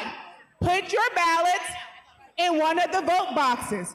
You can vote right here in the side hall, you can vote in the front, or you can vote in the fellowship hall. After candidate pictures, we're gonna have a ranked choice voting information session right here in the sanctuary. So if you wanna talk to candidates, you're gonna have to find the candidates outside. The candidates are not gonna be staying in the sanctuary. They're gonna be going outside, right? Thank you, everyone. We will be getting started in about 20 minutes with the delegate forum. I encourage you to wait until after the delegate forum so you can vote for both candidates because you only have the chance to vote once. If you vote right now, you cannot vote again at the end. 1 vote, 1 time, 1 person. You do not. Whoever is here. And we're gonna ask for everyone to lower your voices if you're staying in the fellowship hall. Right? Right? If you can hear me, clap once. If you can hear me, clap twice. If you can hear me, clap 10 times. Clap 10 times if you can hear me. Okay. Everybody can hear me, so everybody else, if you can't hear me, it's time to go outside. Go outside. Go outside. All right, Brandon. How are y'all doing? How are y'all doing? Okay. Now, I know I'm a raging homosexual. However, I grew up in the church, so I like to do a little call and repeat. When I say free, you say DC, all right? Free. Free. Free? Okay. Now, I'm gonna also say, for you to turn to your neighbor and say, neighbor, neighbor, neighbor, I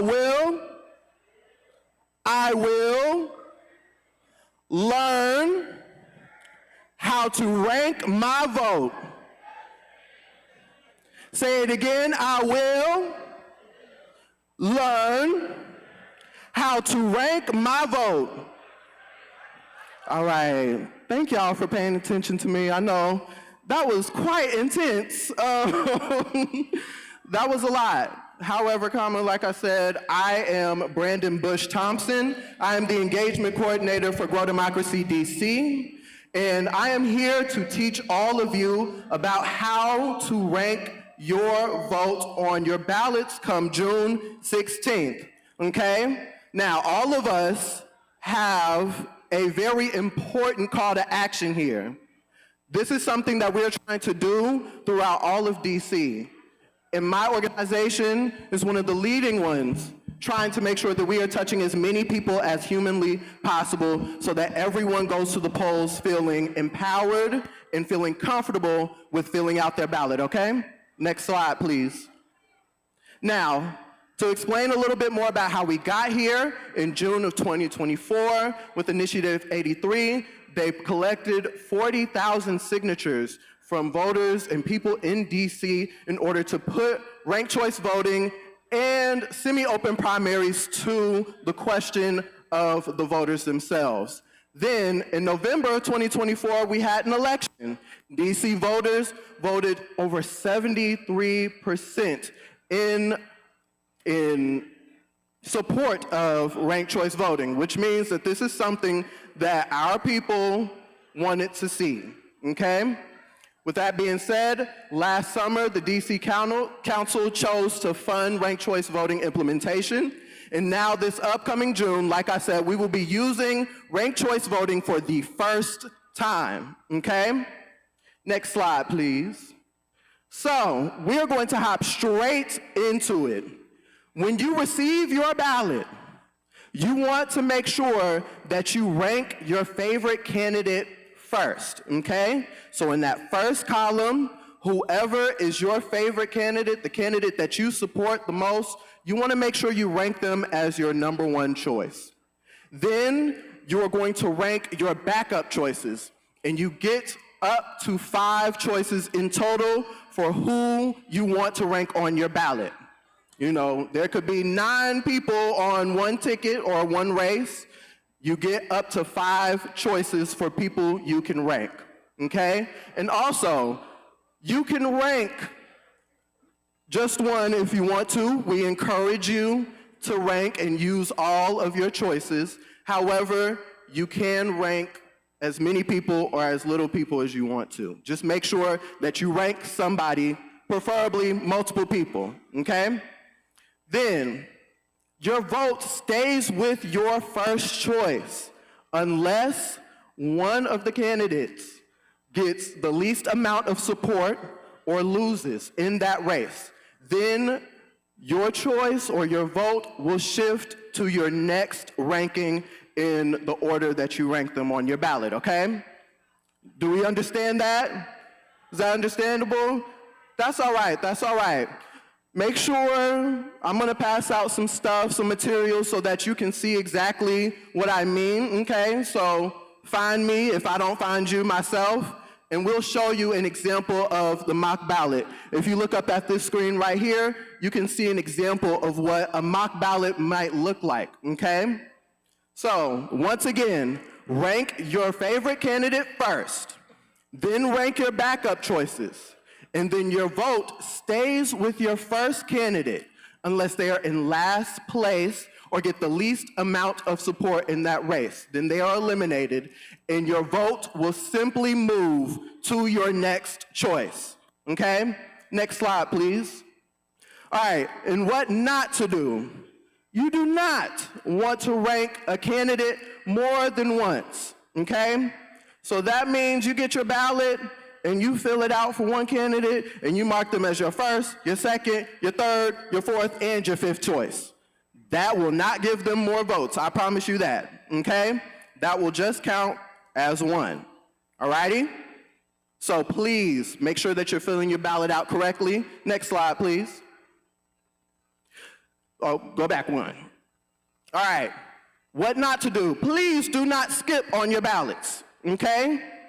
So, you have the ability to skip one person. We encourage you, once again, to not skip on your ballots.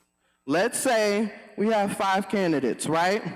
This is candidate A, B, C, D, E. With skipping, you can rank your first person, and if you choose to, you skip the second person, candidate B, but then you have your next candidates who are up there who are going to be your C, D, and E, right? that will only make sure that it moves your candidates up. So instead of there being a second ranking right here, or instead of there being this candidate here, it'll simply move to your candidate 3 being your third choice, or being your second choice, I'm sorry. So instead of it being ranked this way, it'll simply be that this is your first choice. If you choose to skip B, this will be your second choice, third choice, fourth choice, and so on and so forth. So you want to make sure that you keep that in mind and fill out your ballot correctly. Now, if you double skip, meaning that if you vote for candidate A but skip B and C, everything after that first candidate will not be marked, okay?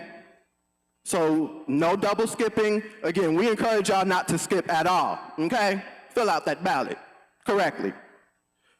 Next slide. All right, we also want to make sure that you are filling in each column, or making sure that each choice is in a different column and in a different row. Remember, different column, different row. You do not want to have anything filled out more than once in one singular row or in one singular column, all right? All right, is that clear? Y'all getting that? See, when I was going around and educating our seniors about ranking their ballots, they understood. I went to Model Cities Wellness Center, Senior Wellness Center, and the one thing that they did get was how to fill out their ballot, which is telling us that not only are we prepared as a city to make sure that we can educate each other, but to also educate ourselves and go out into the community and make sure that we're holding each other accountable to filling out our ballots correctly, because all of our voices have to make sure that they matter when we get to the voting booth, okay? So, y'all all just received some RCV education, right?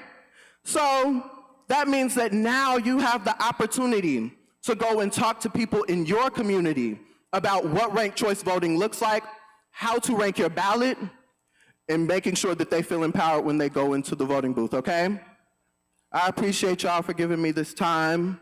I will take questions and all of that stuff once I get down from here and be here to also hand out materials. All right, thank y'all once again for giving me this time. I really appreciate y'all.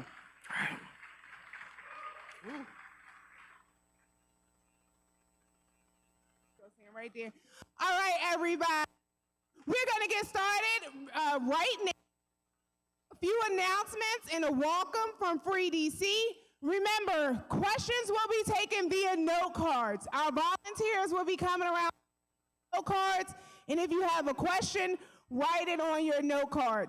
Voting is still happening. If you have not voted, you can vote after today's forum as well. Thank you, everyone, and let's have a good show. Actually, let's turn it over to Free DC, Nini, Kea, and Alex with some welcoming remarks.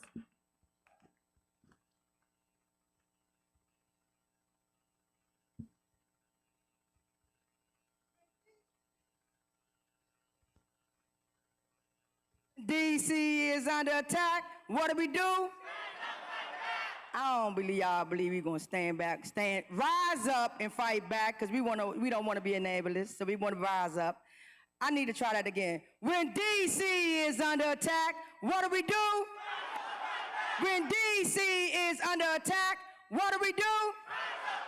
When home rule is under attack, what do we do? When home rule is under attack, what do we do? Yeah. So we're going to keep this cute and try to move this along today, because we had a long day and we had a very interesting first debate. Woo-woo. So as y'all know, some of y'all know, my name is Nene Teller. I'm a co-founder of Free DC, as well as the executive director of Hers Wildest Dreams. I'm joined here today by my fellow co-founders, Kay and Alex. And we're going to get this day started. I'm also an East of the River DC native, and I want to welcome you not only to this forum, but to the Great Ward 8. We are honored to be here today in Ward 8 and at the Matthews Memorial Baptist Church. Thank you to the community and congregation and Matthews for sharing your space with us. If you know me, you know I love DC. especially black people. And I'll fight for the people here and now. Right now, that's all we have to do. DC is under attack. Federal agents are profiling, shooting, and killing people in the street. National Guards are harassing our youth. Congress is overturning our laws and attacking our budget. And this president is showing no signs of stopping. This year's elections are going to be so important to DC. DC is going to elect a new mayor for the first time in 12 years. A new delegate for the first time in 35 years. Let's show some love for our delegate, Eleanor Holmes. Shout out to her, holding it down for 35 years. Multiple new members are going to be on the council. We need every single one of these leaders to be on the side of the people, not this regime. Isn't that right, y'all? What we need to do, we need to free DC. Can I hear you say that? What we need to do, we need to what? Free DC. We need to what? That's why we're here today, and we have to discuss this. And right now, I'm gonna turn it over to Kaya, so y'all can hear a little bit more what we're gonna do today. Thank you, Nene. All right, who all was here for the first part of this? Did you have a good time? It was spicy, huh? That was fun. So Free DC is going to be endorsing, as you heard then, in both of these races, the mayoral race and the delegate race. We are going to need your input in order to do this. And so that's why we're here today having this forum, and that's why we have these excellent candidates up here so they can tell us how they're going to protect DC, our power, and our people. And that's what we heard from in the mayoral forum earlier this afternoon, and it's what we're going to hear from today. But I'm going to repeat what I said before. No matter who wins in this election, every single one of us in this room, on this dais, everywhere, is going to have to work together to make sure that the result of the election is honored. We are all going to have to do that together. And so we have some steps. We have some next steps to get there. We have on March 28th, we have No King's Day. We're going to be meeting really, really close to here and showing off some of the power of DC. Yeah, let's hear it from meeting in Ward 8. And then on May Day, on Friday, May 1st, we are going to have a day of no work, no school, and no shopping. And this is how we show our collective power. When we do that together, they cannot ignore us. And so we need everybody right now to put that day in your calendars, get ready, figure out how you're gonna make it happen, because it takes a little bit of planning and logistics. And we're gonna show our power. And that is just 1 month before early voting starts in DC. And that's our moment to say we will not tolerate a militarized election. We will not tolerate you trying to overturn our election results. And so that's a day for us to really protect our vote. And speaking of voting, I'm going to pass the baton to Alex to tell you how we're going to vote today. Thank you all. Okay, so thank you all for being here today, and I'm here to read the rules of the day again. The same rules apply from the last debate to this one. We're honored to have Sam Collins from the Washington Informer as our moderator for this debate. And once again, please support our local independent media. The Elections Committee and moderators have worked together to develop questions for each forum. Each of the candidates will have set time to answer each question. There will not be an opportunity for direct rebuttal. Dante will keep time once more. Can we get some noise for Dante, who has been keeping time? The underappreciated but incredibly important role of timekeeper at any forum. And we will take a limited number of questions from the audience. If you would like to ask a question, there are note cards out front, or Frank, who's waving his hand right here, has some that he can give to you. Just raise it in the air when you're ready for it to be collected, and one of our ushers will collect it. We got one over here. Perfect. Thank you for modeling how to ask a question. Voting is currently open. So as part of this forum, we are having a straw poll. What's called a straw poll. It's voting from the audience.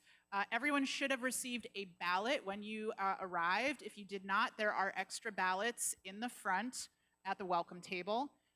You may vote for one candidate for mayor and one candidate for delegate. There are voting boxes open around our space. Just look for someone with a voting box.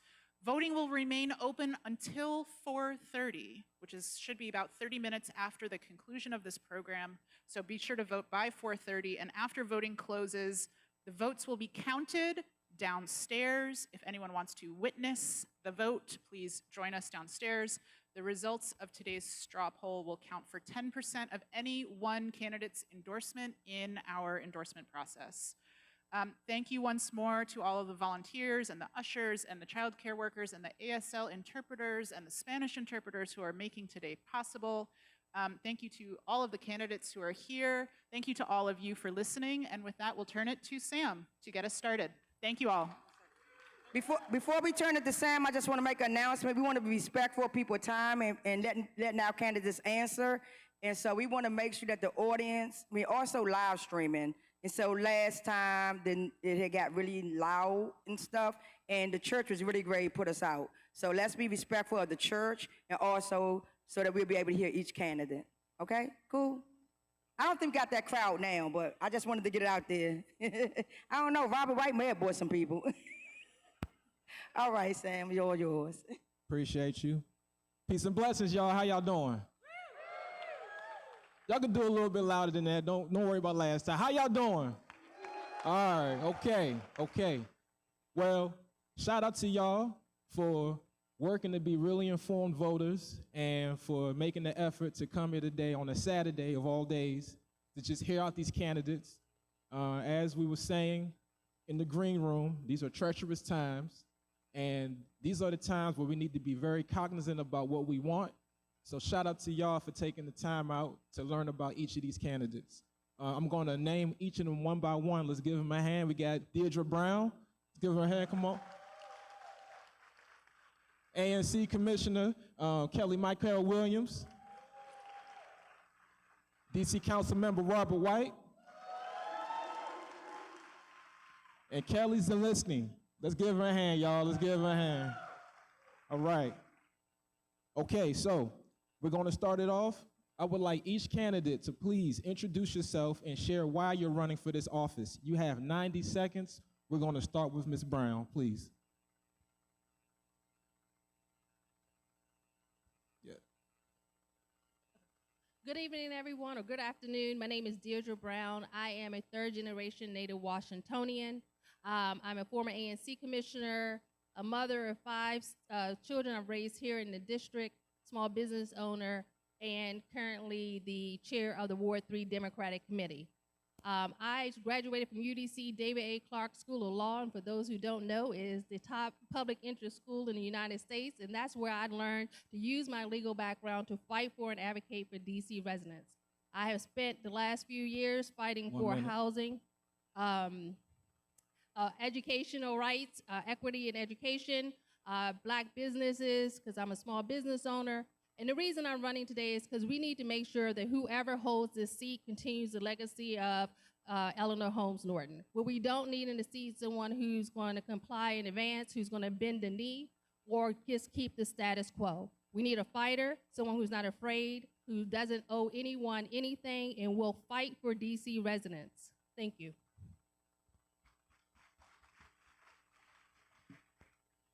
All right, candidate Williams.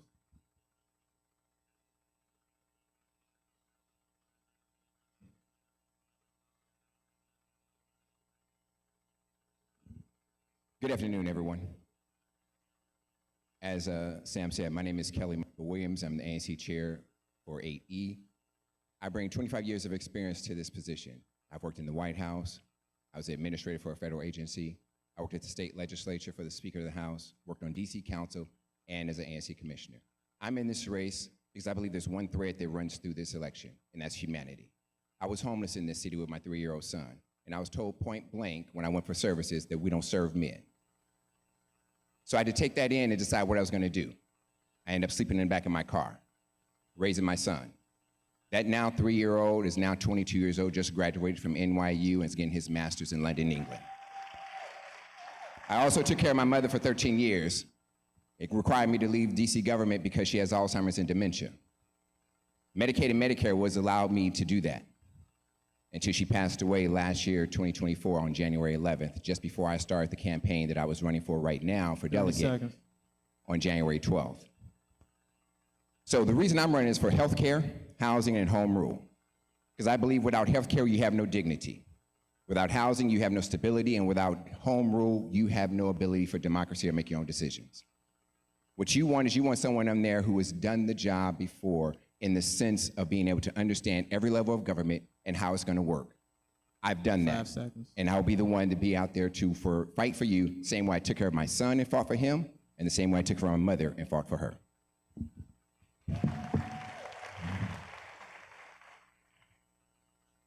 Yes, sir. Andy White. Good afternoon, family. I'm Councilmember Robert White. I'm a fifth-generation Washingtonian, and like a lot of native Washingtonians, I grew up the hard way. But I never let setbacks stop me. When I was in junior high school and tired of getting all my clothes from the Goodwill, I picked up a broom at a barbershop on First and Kennedy and said, "Can I sweep floors for money?" He said, "Come on in." Within 4 years, I went from my guidance counselor telling me in high school that I would never go to college to on a plane flying to Oxford University.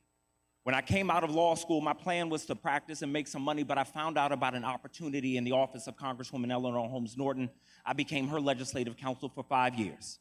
My plan this time last year was to run for mayor of this city that I love. But I love this city so much that when I saw ICE and the National Guard and Donald Trump trying to take over the city, I said, I've got to go to where the fight is. The fight is now a federal fight. We need somebody in this seat who understands that these are not normal times. We need somebody who knows their way from Kennedy Street to Capitol Hill, from difficulty to triumph. We need somebody who is ready and set to run and fight for our city. I am that person. I've represented this city. I've gotten things done on the council that no person ever elected to our council has ever done. We need somebody to go to Congress and do what a delegate to DC has never done. And now is our time to fight for DC, to free DC, and to make DC the 51st state. And I'm asking for your vote.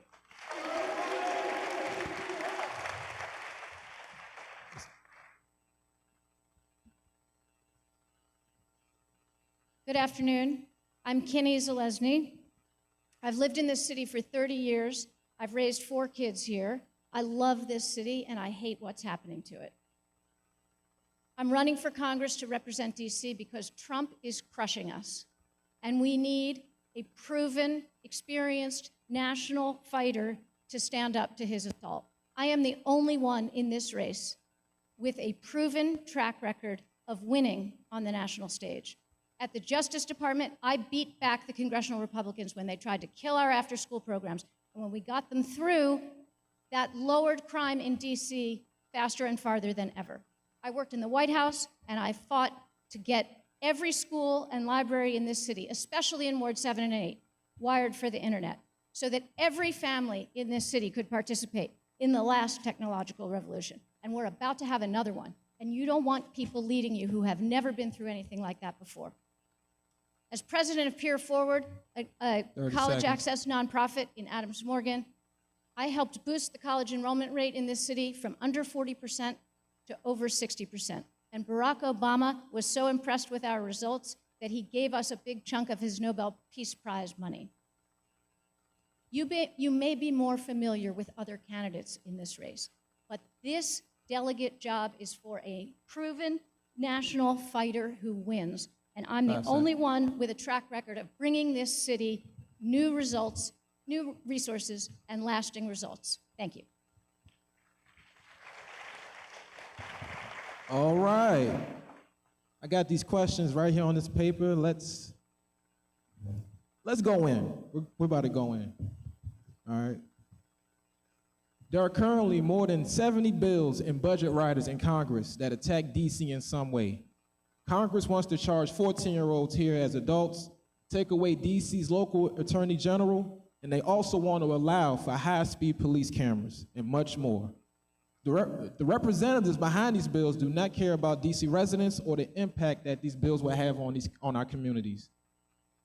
Our next delegate will need to be an advocate against these attacks. How would you approach this task? Let's start with Mr. Williams first. You have 3 minutes, as do your fellow candidates.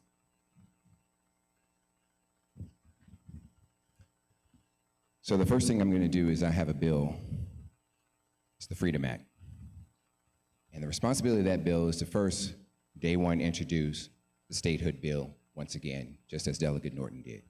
But within that, it's going to have a rider that will eliminate any congressional riders to our budget and our legislation. We want to strengthen home rule.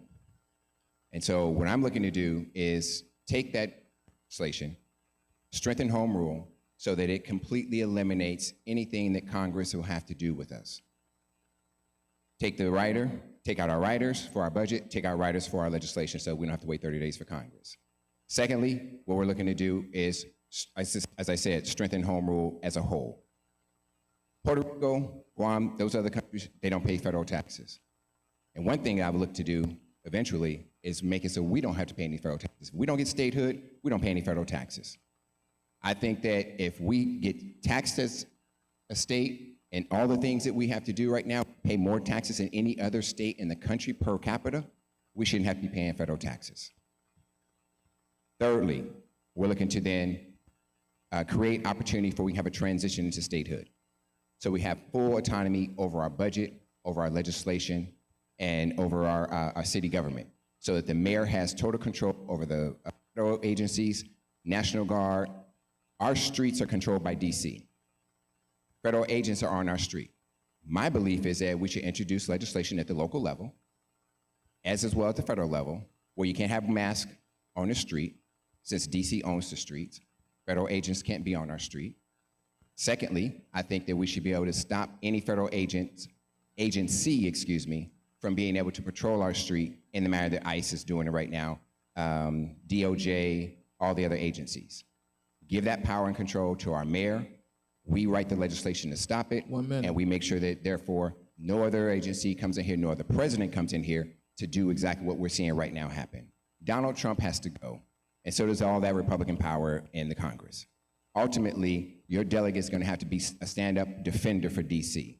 We have to defend our autonomy. We have to defend our sovereignty. We may not be a state, but we sure are treated like one in some cases, and we're treated like one in other cases. But then when it comes time for them to want to do something, they want to take our state power away from us. So my position is we're going to act like a state, we're going to be like a state, we're going to be controlled like a state, and so therefore we have to be able to put legislation forth to become that state. And I'm looking forward to becoming that next person.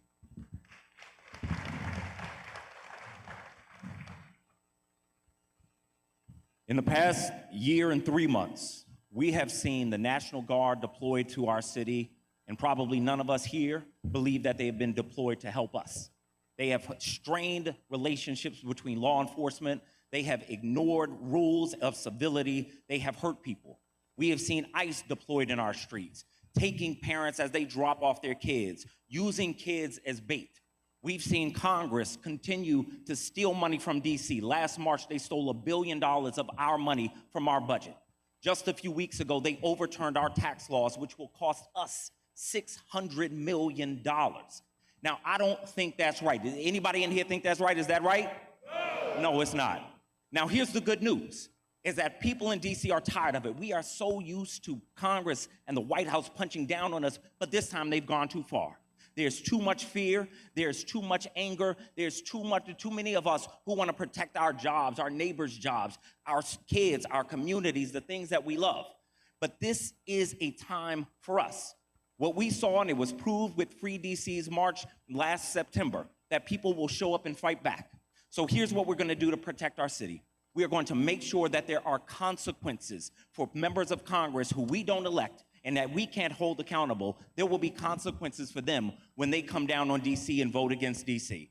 Now, raise your hand if you're in this room and you're willing to go to a swing state in the general election to make sure Democrats win back control of the House. All right. Outside of this room are thousands more. What we will do is we will organize to make sure that Democrats regain control of Congress. And with that, we're going to make a statement that when you come down on DC, we're not going to sit and take it. We're going to go to where you are, and we're going to work against you. And so in every re-election, when they have to vote on these bills, are you going to overturn DC's law? Are you going to steal money from DC? Are you going to cost DC residents $600 million? Are you going to stand idly by as federal agents break the rules and break the laws? The answer from DC is going to be no. So we're going to organize thousands of DC residents to make sure we are unelecting the people who are doing it to us. Then we are going to move closer to statehood, and here's why. Everybody in this country is aware of the redistricting battles happening across this nation, whether or not you live in a state that is focused on redistricting. This is about power. Now, Democratic power will come more from 2 Democratic senators from the District of Columbia than it will from any handful of redistrict House seats. We're going to make sure the Democratic Party understands that the path to power, to protecting democracy, is through D.C. statehood. So no more lip service to us in D.C. who pay federal taxes and follow the rules and fight in wars. We need Democratic leadership and national leadership to respect D.C., to support D.C. statehood and home rule, and we're going to move this issue forward right now.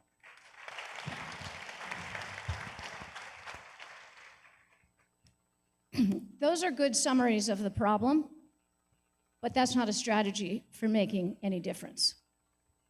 I told you before, I've had jobs where I've had power, and I've had jobs where I've had no power. I worked in the White House. I worked at the Justice Department. I ran the strategy team at Microsoft. I know what it's like to have power. And I ran a little nonprofit in Adams Morgan that started with nothing. I know what it's like to have no power. And when you have no formal power, like when you're DC on Capitol Hill, the way you win, the way you get things done, is by finding allies and partners to fight with you and for you. You can't do it alone, because that's what it means to not have formal power. For 30 years, I have been building coalitions in every sector, finding the friends and allies, often in surprising places, to fight with and for the causes I'm fighting for. Now, let me say something about our autonomy and our statehood. There's going to be 3 steps to get there. We can say all day long we're going to make the righteous argument, but it's not going to make any difference. There's going to be 3 steps to get there. 1, we have to build more support for statehood in this city. I know we've done a ton to move the issue forward, but it's not enough. There are too many people still in this city who either have power and don't think they need a state, or have no power and don't think statehood's going to help them. So we have more work to do inside this city to build the issue. Then we've got to go to our friends in the National Democratic Party. And I was a deputy national finance chair at the DNC. And I can tell you, DC is on the list, but it is never at the top of the list.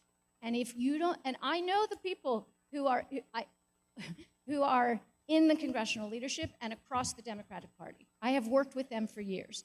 We have to work with them one by one to bring them on board to our side. It's not going to be just organizing in swing districts. We have to find what actually moves those key leaders, and we have to succeed. And then, once we've rallied our own team and the Democratic Party, then we go to the Republicans, and we pick off the people who are interested in a grand bargain. Something for them, something for us. That's how we're going to get the DC statehood. Can I call an audible? Sorry, football term. I would like to ask a follow-up. Is that fine? No? Okay, no problem. All right, go ahead, Ms. Brown. I had to ask. All right, so we just heard a whole bunch of words. All right, so anyone who knows me knows I'm a very pragmatic, straightforward person. I over-deliver, I under-promise. A lot of what we heard sounds good, but it's not in reality. The reality is, when we start talking about we want to change the home rule charter, you need someone who understands, first of all, the legal basis of that. What can and cannot be done. We can fix it. We can make it stronger. We can fix it by having resolutions that allow for the Congress not to be able to interfere, but only specifically when it's something that does not include federal money appropriations or federal buildings. That's the caveat. We can make it so that the mayor, whoever sits in that seat, has control over the troops. We can make it so that they cannot take away our AG and our ability to vote for the AG. But when we start talking about all of these other things that sound good, doesn't mean that it will happen. As far as the seat, I believe that we will, in the next term, be able to get the floor vote in the House again.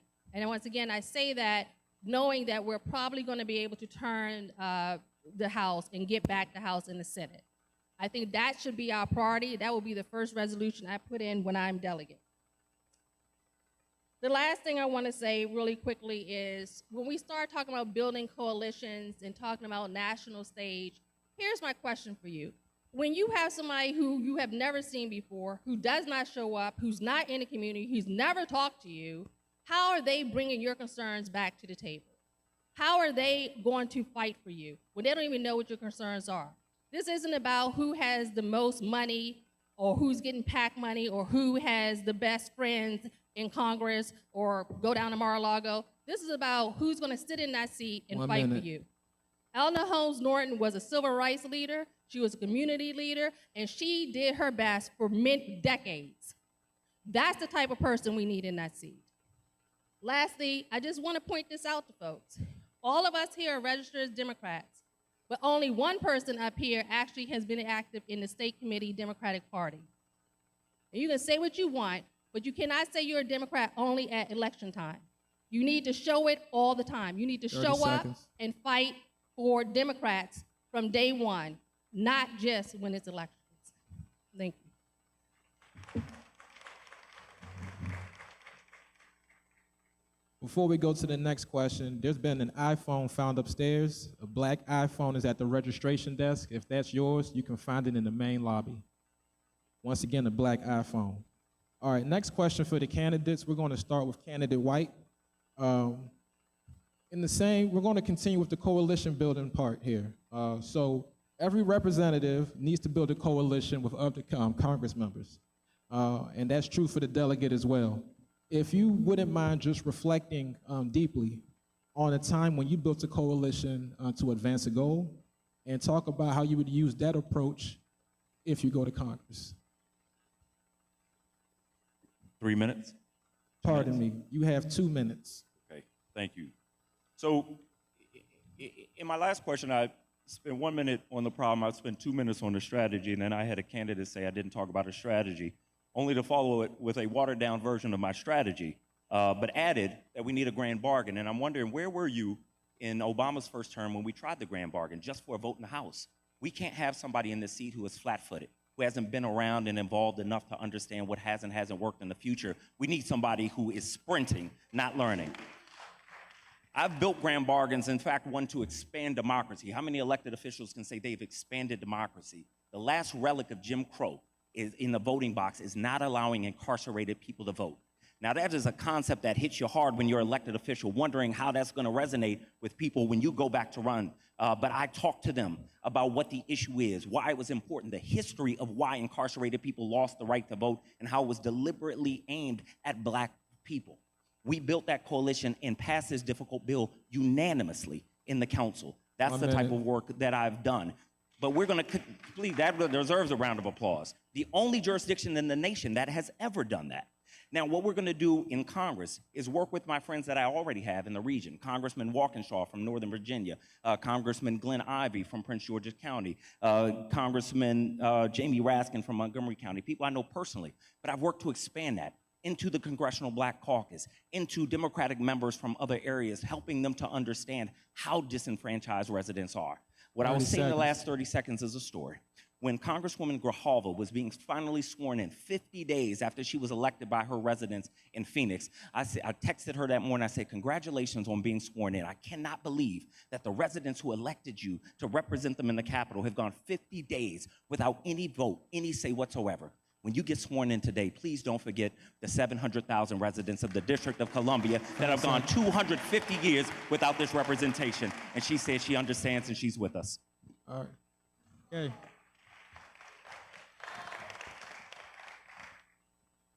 I want to tell you a story about building a coalition right here in this city. My college access program, called Peer Forward, our insight was that the most influential person in the life of a 17-year-old is another 17-year-old. So we looked for the influencers in every 11th grade class in high schools across the city. And we took those students and we taught them how to do their college application process, how to fill out the FAFSA, how to write a compelling essay, how to build their college list. And we taught them how to teach their peers. And then we empowered them to change the college-going culture of DC's schools. Now, once we saw that they could really do that, I built the coalition of businesses, of foundations, of parents, of community leaders, and of Congress itself. And we got federal money for this. In fact, 1 minute. not only did we get federal money to support the program, that was part of the new and massive resources I helped bring into the city, but we helped Congress change the metrics of high school. It used to be that the metrics were just graduation, and that's all anybody was measured on. But we helped them change it to be measured on college enrollment, so that high schools were responsible for actually getting their kids across to the next 30 stage. seconds. I built that coalition in this city and then across the nation, which is why Barack Obama noticed and saw the results and thanked us with a big portion of his Nobel Peace Prize money. That's coalition building. Nobody thought, we didn't have name recognition when we started. We didn't have money when we started. We didn't have fancy people helping us or friends in high places. 5 But we seconds. built it from the power of those students, and we created a coalition that has changed the face of college going in this city.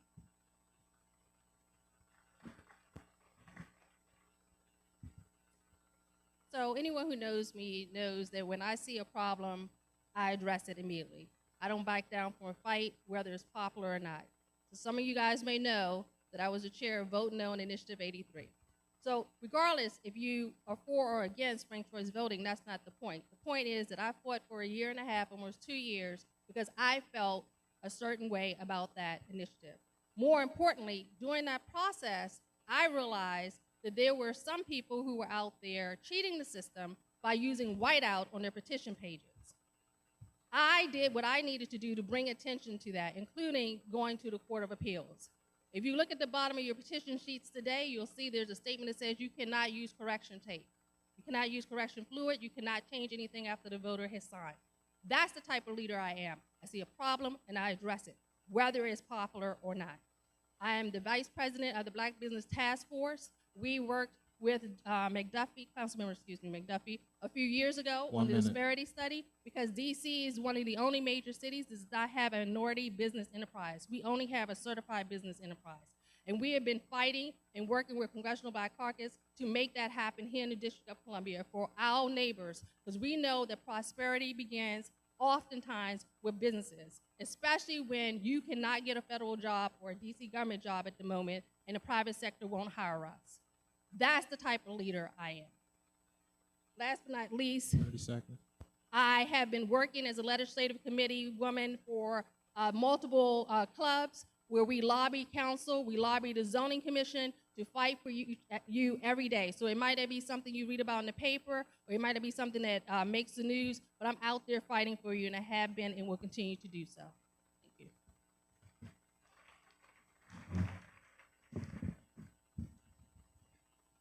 So at the national level, when I was at the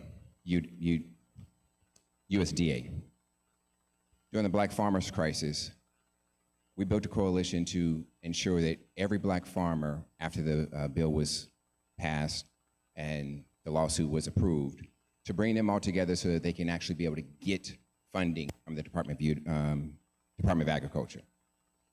Many of you know that even after the lawsuit was filed and black farmers were awarded, they never got their money. So what I was able to do was get together all of the black farmers, put them in a coalition or a consortium, get them $800 million from USDA for a school lunch program that has continued to now, there's well over $2 billion. At the state level, or DC level, I was the one that introduced the bill that allowed the GED recipients to now get their high school diploma.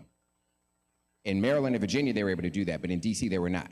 So when I worked with Vincent Orange, that issue came to me. I went to him and said, we need to put this bill forward. 1 minute. We were able to put that bill forward, and now anyone who gets a GED in the District of Columbia gets their high school diploma. Now they're able to get better jobs, better education. Lastly, as an ANC commissioner, I have slumlords in my area. I was able to go around the community. We went to the Attorney General office, being able to file a lawsuit against the slumlord to be able to move them and get them out so they can stop their gun violence and what's going on. And then more importantly, this pin and this bracelet is with Free DC. I've worked with, gone into Capitol to legislate or to advocate with other legislators, other members, to make sure that they would give us back our $1 billion and fight for that. I didn't just go into back rooms. I was out in front of Capitol Hill actually advocating for our $1 billion with other ANC commissioners, with posters. You can go to my website and check the receipt. That's the kind of coalition we'll do. Federal, state, local, and ANC commissioner. You need somebody at every level to understand every level to be able to put something together for us right here in DC.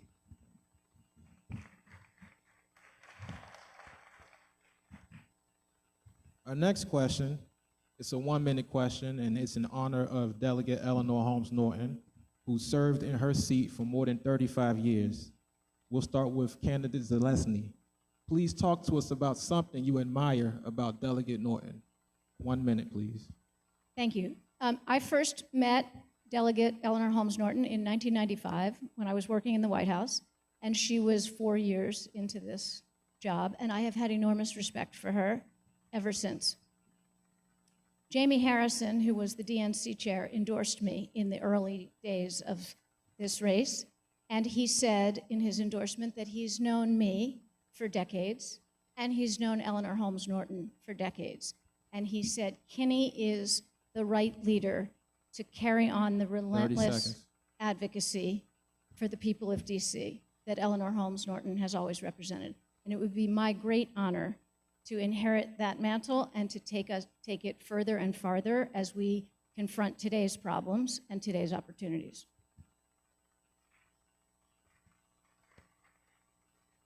Candidate Brown.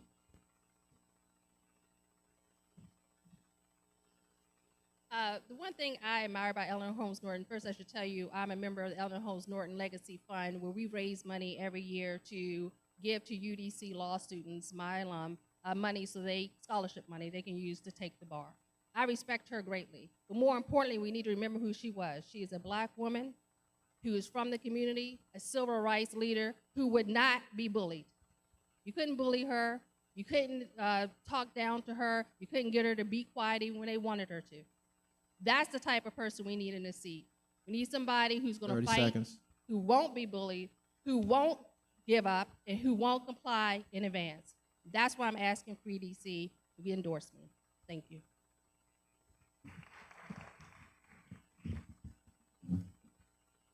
Delegate Norton is a civil rights icon. DC statehood is a civil rights issue. Being able to fight for civil rights is an opportunity to be able to advocate for the things and the lived experiences that you've gone through. When DC government told me that they don't service men, when I had a 3-year-old son and I said, I need support, that was a civil rights issue. I had to fight against that. Now, 19 years later, they're still doing the same thing. I've gone to the council and talked about it. 30 seconds. I've actually mentioned it to the council member's office to deal with it, and it hasn't moved. So what I'm gonna do is I'm gonna go to the federal level, and I'm gonna create programs, financial programs, to be able to do that. Because I know that Delegate Norton wouldn't just sit there and allow something to happen and not try to fight against it, even if she wasn't able to get it at that moment in time. So even though we weren't able to get it 19 years ago, we're gonna keep fighting so that single fathers in this city will have something. People who are going for public service and look to your government for service get what they need when they go after it. So that's what we're gonna make sure we do. All right, appreciate it. The first time I met Congresswoman Norton in person, I was a college student doing an unpaid internship, and I organized a speaker series on Capitol Hill. This internship let me into the halls of Capitol Hill to meet members. And members of Congress are never on time, which means Congresswoman Norton's speaking slot got shifted. When we told her it got shifted, she gave us hell. Pastor Turner, that's in the Bible, so I think I can say it. She said, you're not gonna treat me differently because I'm a delegate and don't have a vote on the floor. And it wasn't about that, it was about her other colleagues who took too long. But I learned that relentlessness working in her office. Believe it or not, I had hair when I went into Congresswoman Norton's office, and I had none when I came out. So Eleanor Norton took my hair. But it was that relentlessness. She came in early, she left late, she worked on the weekends because that was what was required without a vote to fully represent and fight for the residents of the District of Columbia. And it is that woman's relentlessness that I hope to mimic as our next delegate to the United States Congress.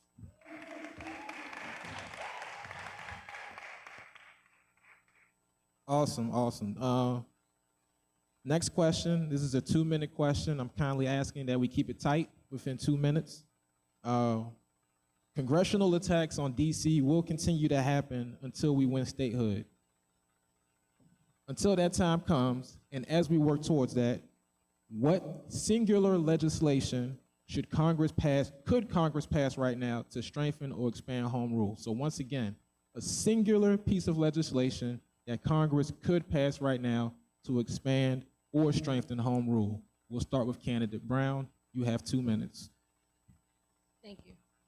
I think the one thing we need to do to strengthen home rule is pass legislation that says that Congress cannot interfere in our appropriations or overturn our democratically voted in laws unless it involves federal issues and or federal land. And what I mean by that is that they should not be able to tell us how to tax at a local level. They should not be able to tell us that we can't have an AG that we elected democratically. They cannot be able to tell us that we can't use our own money to take care of our own people.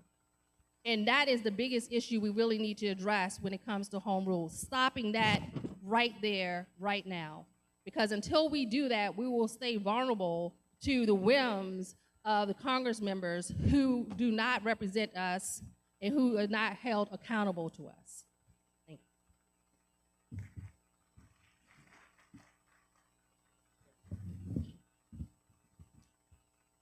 Introduce my bill. Home Rule Protection and Anti-Interference Act, which would do just what I said when I had the opening. It will prevent Congress from being able to put riders on our budget. It will prevent them from being able to interfere with our legislation. And essentially, it will give us a stronger home rule. It will give us a budget autonomy, and it will give us legislative authority so that we don't have to worry about Congress in any way. The Home Rule and Protection and Anti-Interference Act will do just what the question asks. Helping that to be able to put in. We put in day one and we fight. I'm one that believes that you get people on the record when they want to vote against something or vote for something. We may not be able to get it passed in this administration, but you get Democrats and Republicans on the record. Get them on the record, because what we also know is that the one way that you fight this administration and their GOP office, through the media. You use the same thing that they use for their strength against them. And you go out there and you do a blitz media presentation on social media, on every news. We got 214 members in the Democratic Party. Every one of them needs to be on somebody's news station or social media every single day when they stop and block us. I agree with my colleague here.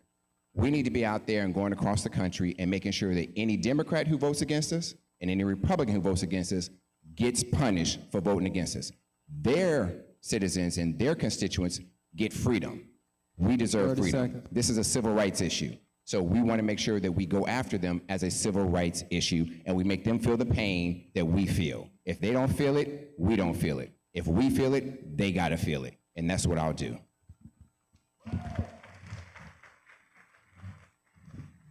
Look, there's no question for me. The #1 priority for the DC congressional delegate is statehood for the residents of the District of Columbia, who pay federal taxes, who will fight in these wars that Donald Trump is starting, but will have no vote whatsoever as to whether or not we go to those wars, and that's not right. Now, DC statehood will take a little bit of time, maybe not as much time as a lot of folks in this church think.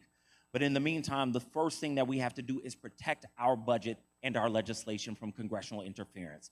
Budget autonomy and legislative autonomy have been top bills for Congresswoman Norton for years. Now, when we regain the majority in a less apologetic time, we need Democrats to pass those bills so that Congress can't, as they have in the past 1 year, steal $1.6 billion for us. So they can't, as they have in the past couple of years, overturn our reform of our criminal code. The only way to stop that is to get the Congress's hands off of our legislation and our money. They have no intention whatsoever of helping us.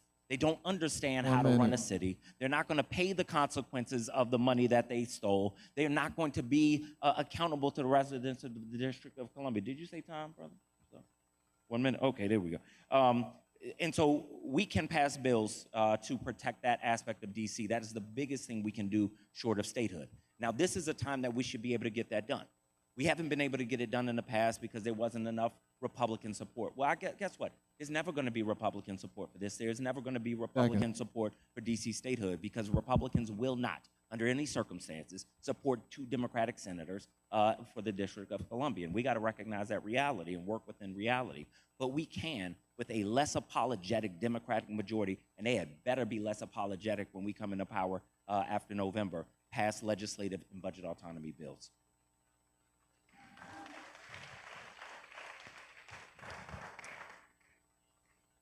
I think all 3 panelists said basically the same thing, and I agree.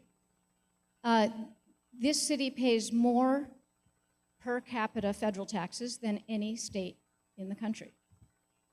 We pay more in absolute taxes than, I think, 13 or 14 states.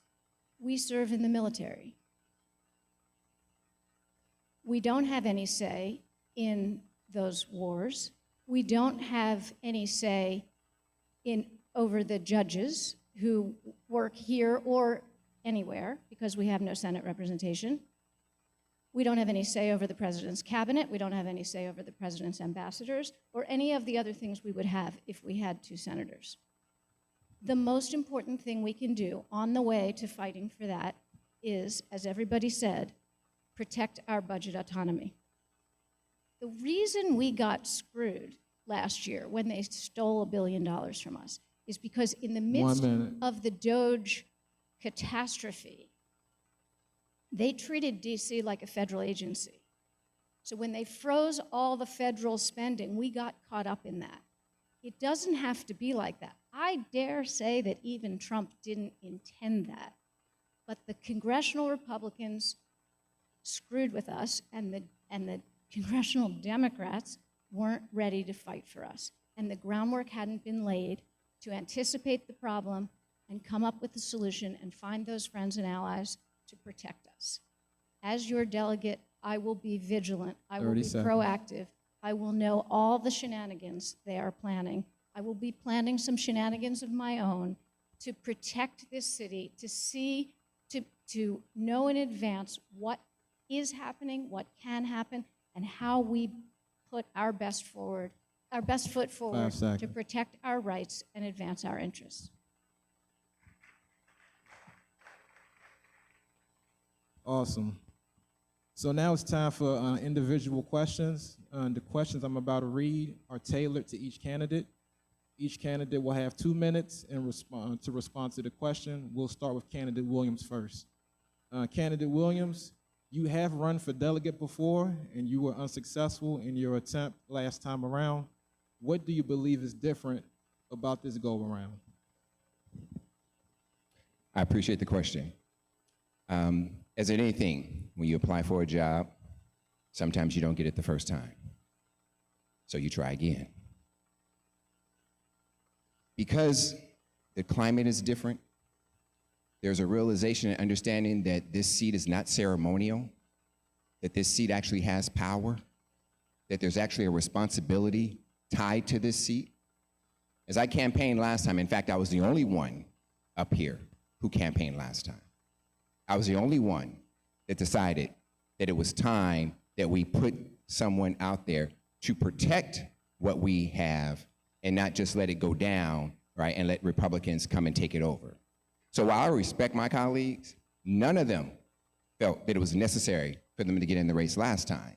Some of them sat in their cushy jobs and stayed there until news media came out and said it was time. I didn't do that. I took the chance, I got out there and got my petition signed, and I actually worked and worked hard. So this time around, whether you're looking for name recognition or you're looking for someone to actually do the job, if you're looking for someone to do the job, then I'm the one, because I've already been out here. Because I don't think anybody is happy with what we have in our city right now. Is there anybody happy with the way our city is going right now? All right. Well, who do you hold responsible for that? 30 seconds. You don't hold me responsible for that because I wasn't in control of power. But you come to look for me when you want to make a change.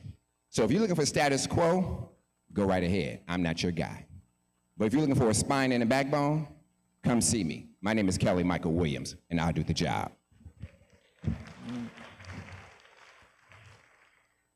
Give thanks, give thanks. All right, Candidate Brown, this question is for you. What is your message to voters who might be wary about your opposition to Initiative 83 and how that might translate into your job if you are elected? All right. Initiative 83, most of you know, but it included ranked choice voting and semi-closed primaries. The ranked choice voting piece moved forward. I believe then, and I still believe now, that it will disenfranchise certain populations of our community. We will see if I'm right or wrong in June, right, when the numbers come out. But we know historically how these things go. And so I stood up when other people didn't want to, when it was not popular, against big money, out-of-state money, who were calling me names, booing me, and stood 10 toes down that I believe this is not going to help my community. That's the type of leader I am. That's the type of leader I'll be when I'm in delegate seat. I am not going to sit in that seat and allow people to bully me into being compliant.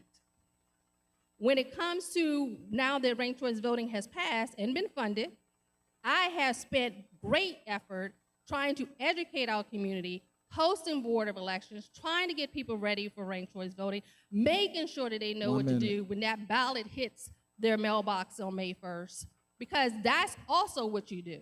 Once something has passed, once it has become law, it's my job to protect it, to stand it for it, and defend it. And that's what I've been doing with the ranked choice voting. And when we're in the delegate seat, that's what I'll do for every bill that our elected council members pass. I will fight for it to make sure it does not get overturned.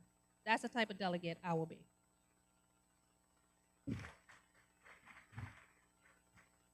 All right, Candidate White. This is in connection to your answer earlier. So as a DC council member, you have been criticized for being quote unquote soft on crime. Since crime is an excuse that Congress often uses to attack DC, how would you work to change that perception or to challenge those attacks, given that perception? Yeah, soft on crime is a term that people who aren't willing or aren't able to look forward use. Soft on crime is a term used by folks who believe when it gets hot, when people demand that elected officials do something, that you go back to this well-worn, let's lock more people up, give them harsher sentences so I look tough, even though it never worked before. But I grew up during that tough on crime period. I saw the lack of fathers, I saw the lack of stability, I saw people come back to our community no better off, but what I didn't see was a safer city. I saw us kicking cans down the road. So instead, I take action. I created a free master's in social work program because when these young people are saying we don't have enough mental health help, I do something about it.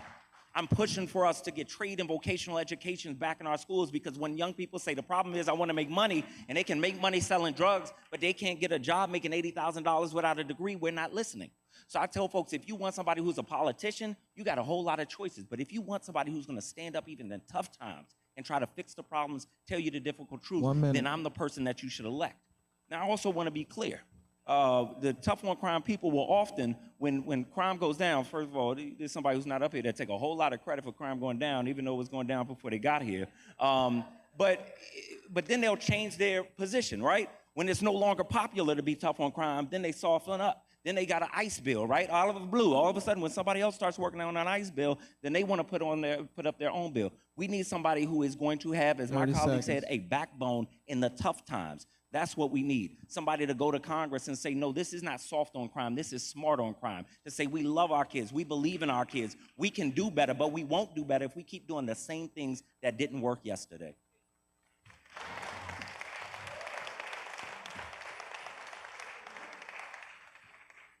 All right, Candidate Zelesny, this is for you. So according to an August 2025 financial disclosure report, you have personal assets worth somewhere between $7 million and $30 million, much more than I have. DC is a city where nearly 20% of the population lives below the federal poverty line.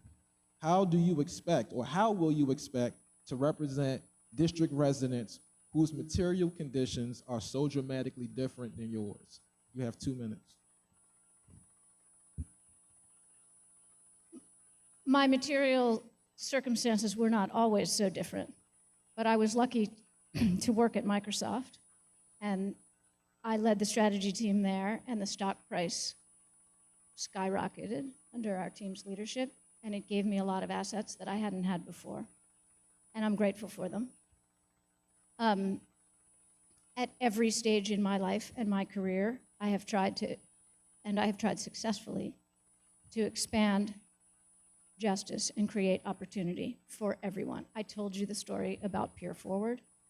I worked for years to increase college-going opportunity for students across the city, and I succeeded.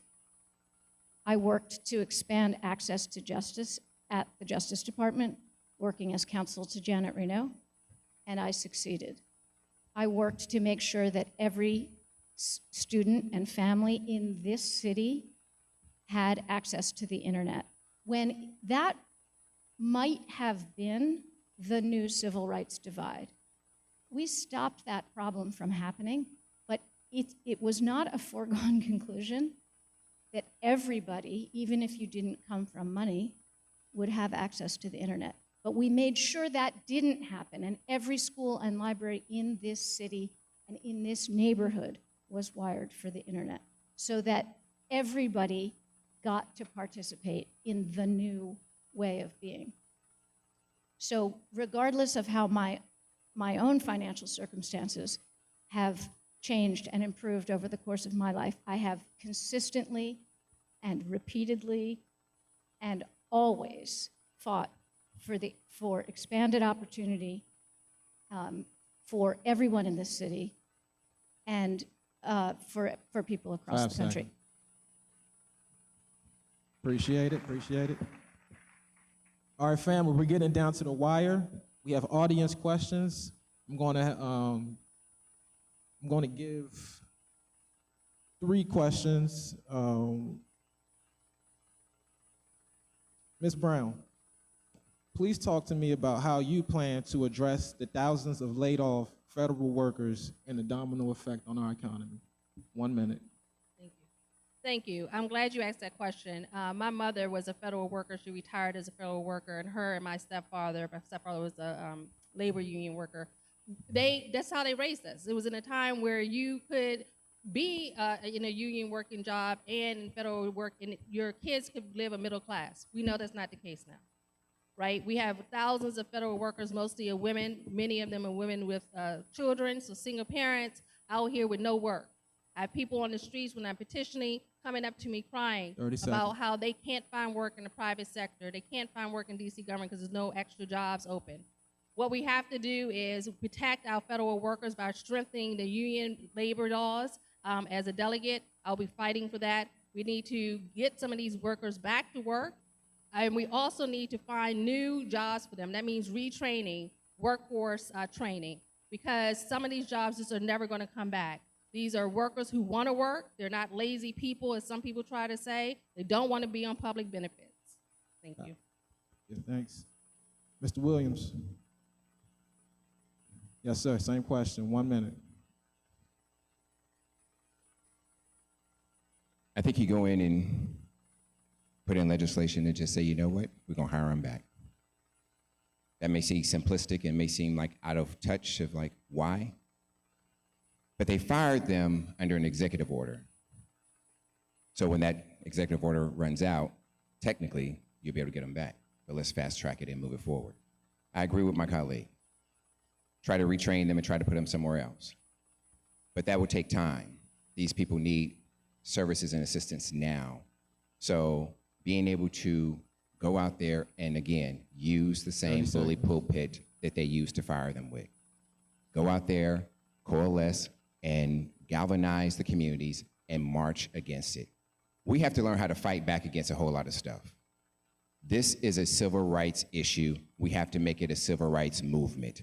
And if we don't do that and we just keep sitting back waiting for something to happen, it's never gonna happen. You have to go out there and make it happen.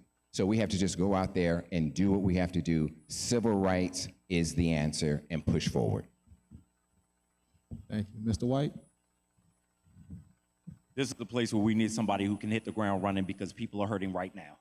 Almost all of us know families where at least one parent has lost the job because of the antics of this president and this Congress and the inaction of this Congress. So there's three things that we're gonna do to refill these jobs and stabilize our families in our district.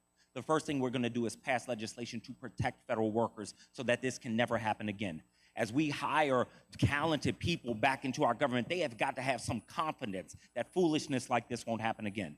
Then I'm gonna pull from my experience that others don't have. I'm gonna do what we did at the Wharf and Navy Yard and Walter Reed, transfer federal properties to DC so that we can build jobs, housing, open small businesses. The last thing we're gonna do is take a page out of Puerto Rico's book, which has something called Act 60, where businesses that relocate to Puerto Rico do not have to pay federal taxes on work that they export, like lawyers and marketing. That will attract businesses to DC that will create new jobs that we don't have now. That's something that we can do in the first 2 years in this seat.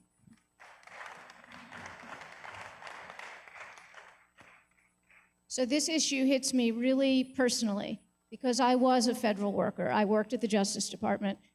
I am heartbroken over what this president has done to the Justice Department. It's going to take a generation to rebuild, if it's even possible. And I have many, many friends who lost their jobs to the reckless and indiscriminate DOGE cuts. I have helped people find new jobs, sometimes at the state level, because as much as I hate to lose them from DC, but they have an expertise in government 30 seconds. that's valuable at state. It's like the only upside I have been able to find in this experience is that some state and local governments are able to borrow and benefit from the expertise that had been developed at the national level.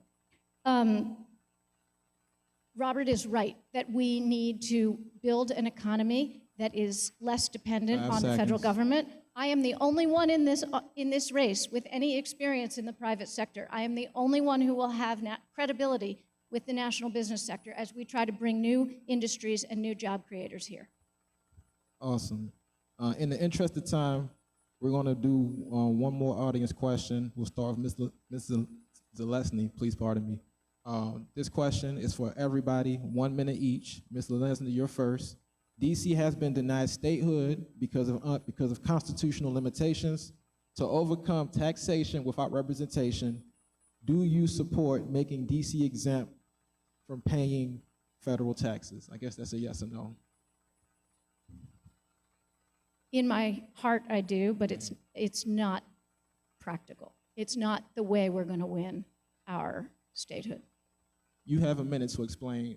Okay. We'll go further. I mean, of course, taxation without representation. We don't have representation. We shouldn't be paying taxes. I mean, it's very clear. It's emotionally compelling. It would make a big show. It would get a lot of headlines, but it won't, in the end, win us the partners and allies that we're going to need to make lasting and real 30 change. seconds. Okay. Candidate White, your turn. No, I don't support ending federal taxes in DC, and here's why. If we do that, we become the same as the territories.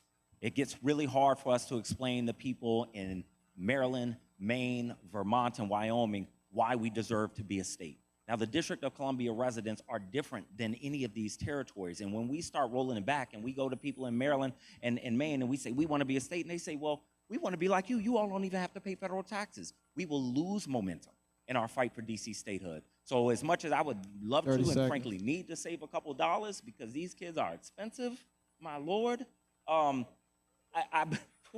we've got, in Pepco, I'm not gonna get started, but we've got to continue fighting for statehood. We cannot afford to lose any of our arguments so that we can make sure people across the nation and frankly across the world understand how differently DC is treated than any other jurisdiction.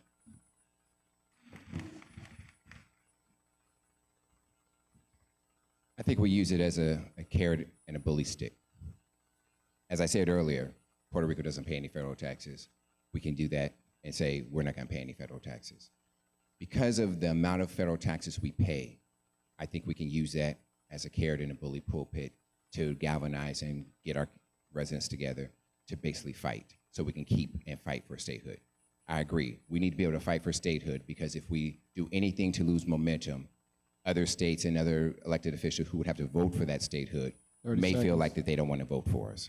But I think if we use it as a carrot to push forward to say, well, we're going to hold back our federal taxes, then we can be able to move that forward and fight. I think we need to fight for statehood and use that as our ultimate goal and end goal to make sure that we go forward. Whatever we have to do to get there, that's what we have to do. By any means necessary, we have to get statehood. So this is another one of those times I'm going to be pragmatic with you guys. That sounds good.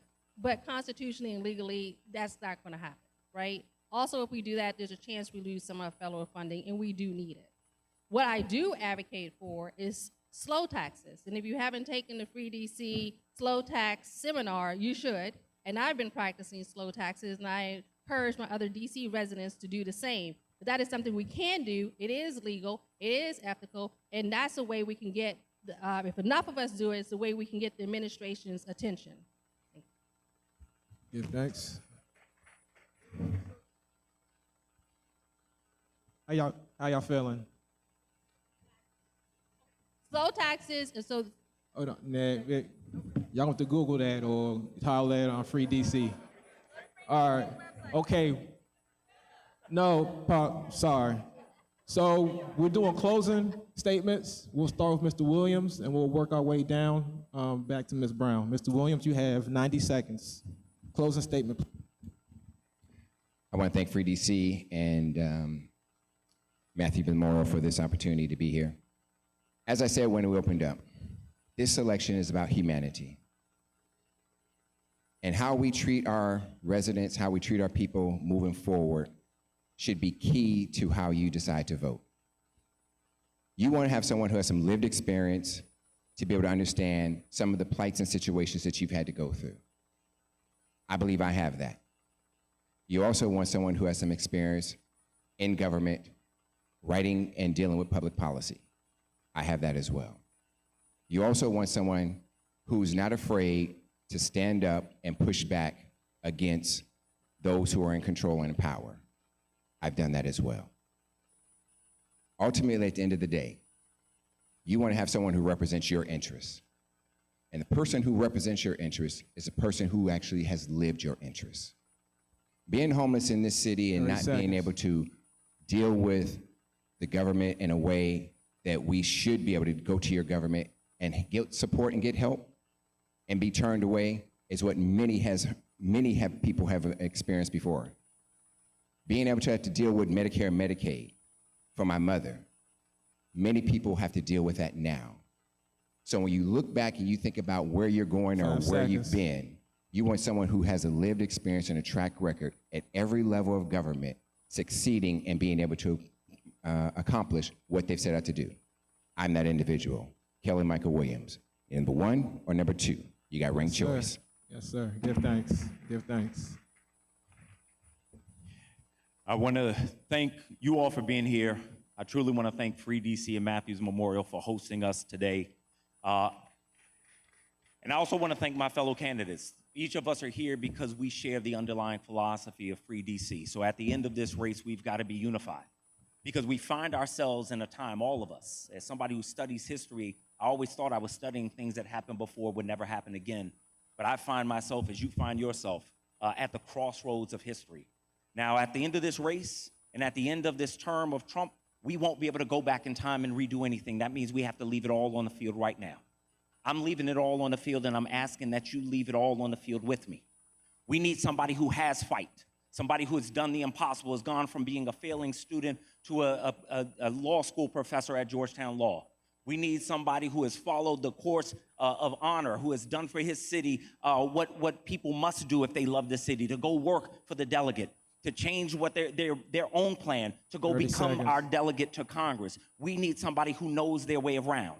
This is the pivotal point that we will look back on 10 years from now, 20 years from now. We have to say to ourselves and to young people, I did everything that I could. Now I'm going to do everything that I can, but I'm asking for your vote because I know that I can't do this alone. Now, there are millions of dollars in this race, and that's all right because we have people. This is the money versus the movement. This movement is not about me. It is about the District of Columbia and who we will be in the future. And I'm asking for your vote so we can make sure that we are the great state that we deserve to be. Yes, sir. Yes, sir. All right. We are under assault by our own president.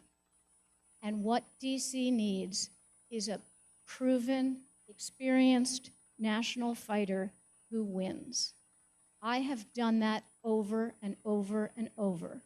Nobody else in this race has proven themselves on the national stage, taking on congressional Republicans, taking on the White House, taking on inertia, taking on the status quo, and won. But I have done it over and over in the public sector, in the private sector, and in the nonprofit sector. I can fight for this city, but more importantly, I can win for this city. And we cannot afford to pass on the opportunities to have winners in these seats. We have a short window in this city in June to put our 30 A-team in place. If you like the members of DC Council who are in this race, keep them in DC Council.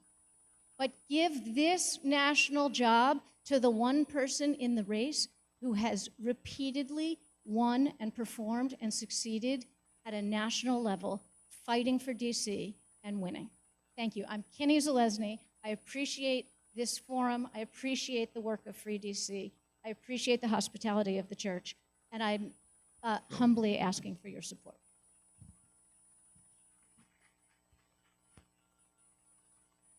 This time, for this seat, we have to protect it. And what we need in that seat is someone who's going to use their legal education to advocate for district residents, not to get rich. We need somebody in that seat who already has boots on the ground in the community fighting for housing, education, voter integrity in our small business, who understands, who speaks to you, who talks to you, who you see on a regular basis. We need someone in that seat who's not afraid to stand up and fight back. What we don't need right now is people who only show up at election time. We don't need right now people with empty promises that sound good, but will never happen because they're not realistic. This seat has to be someone who is going to bring to it the passion to make sure the DC voters are getting what they want. Not empty promises, and definitely not the status quo. We're past that. This is very personal for me.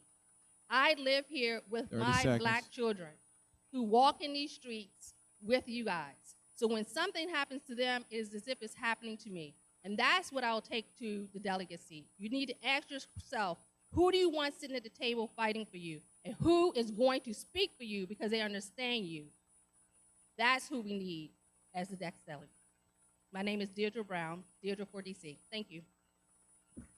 Let's give our candidates another hand, y'all.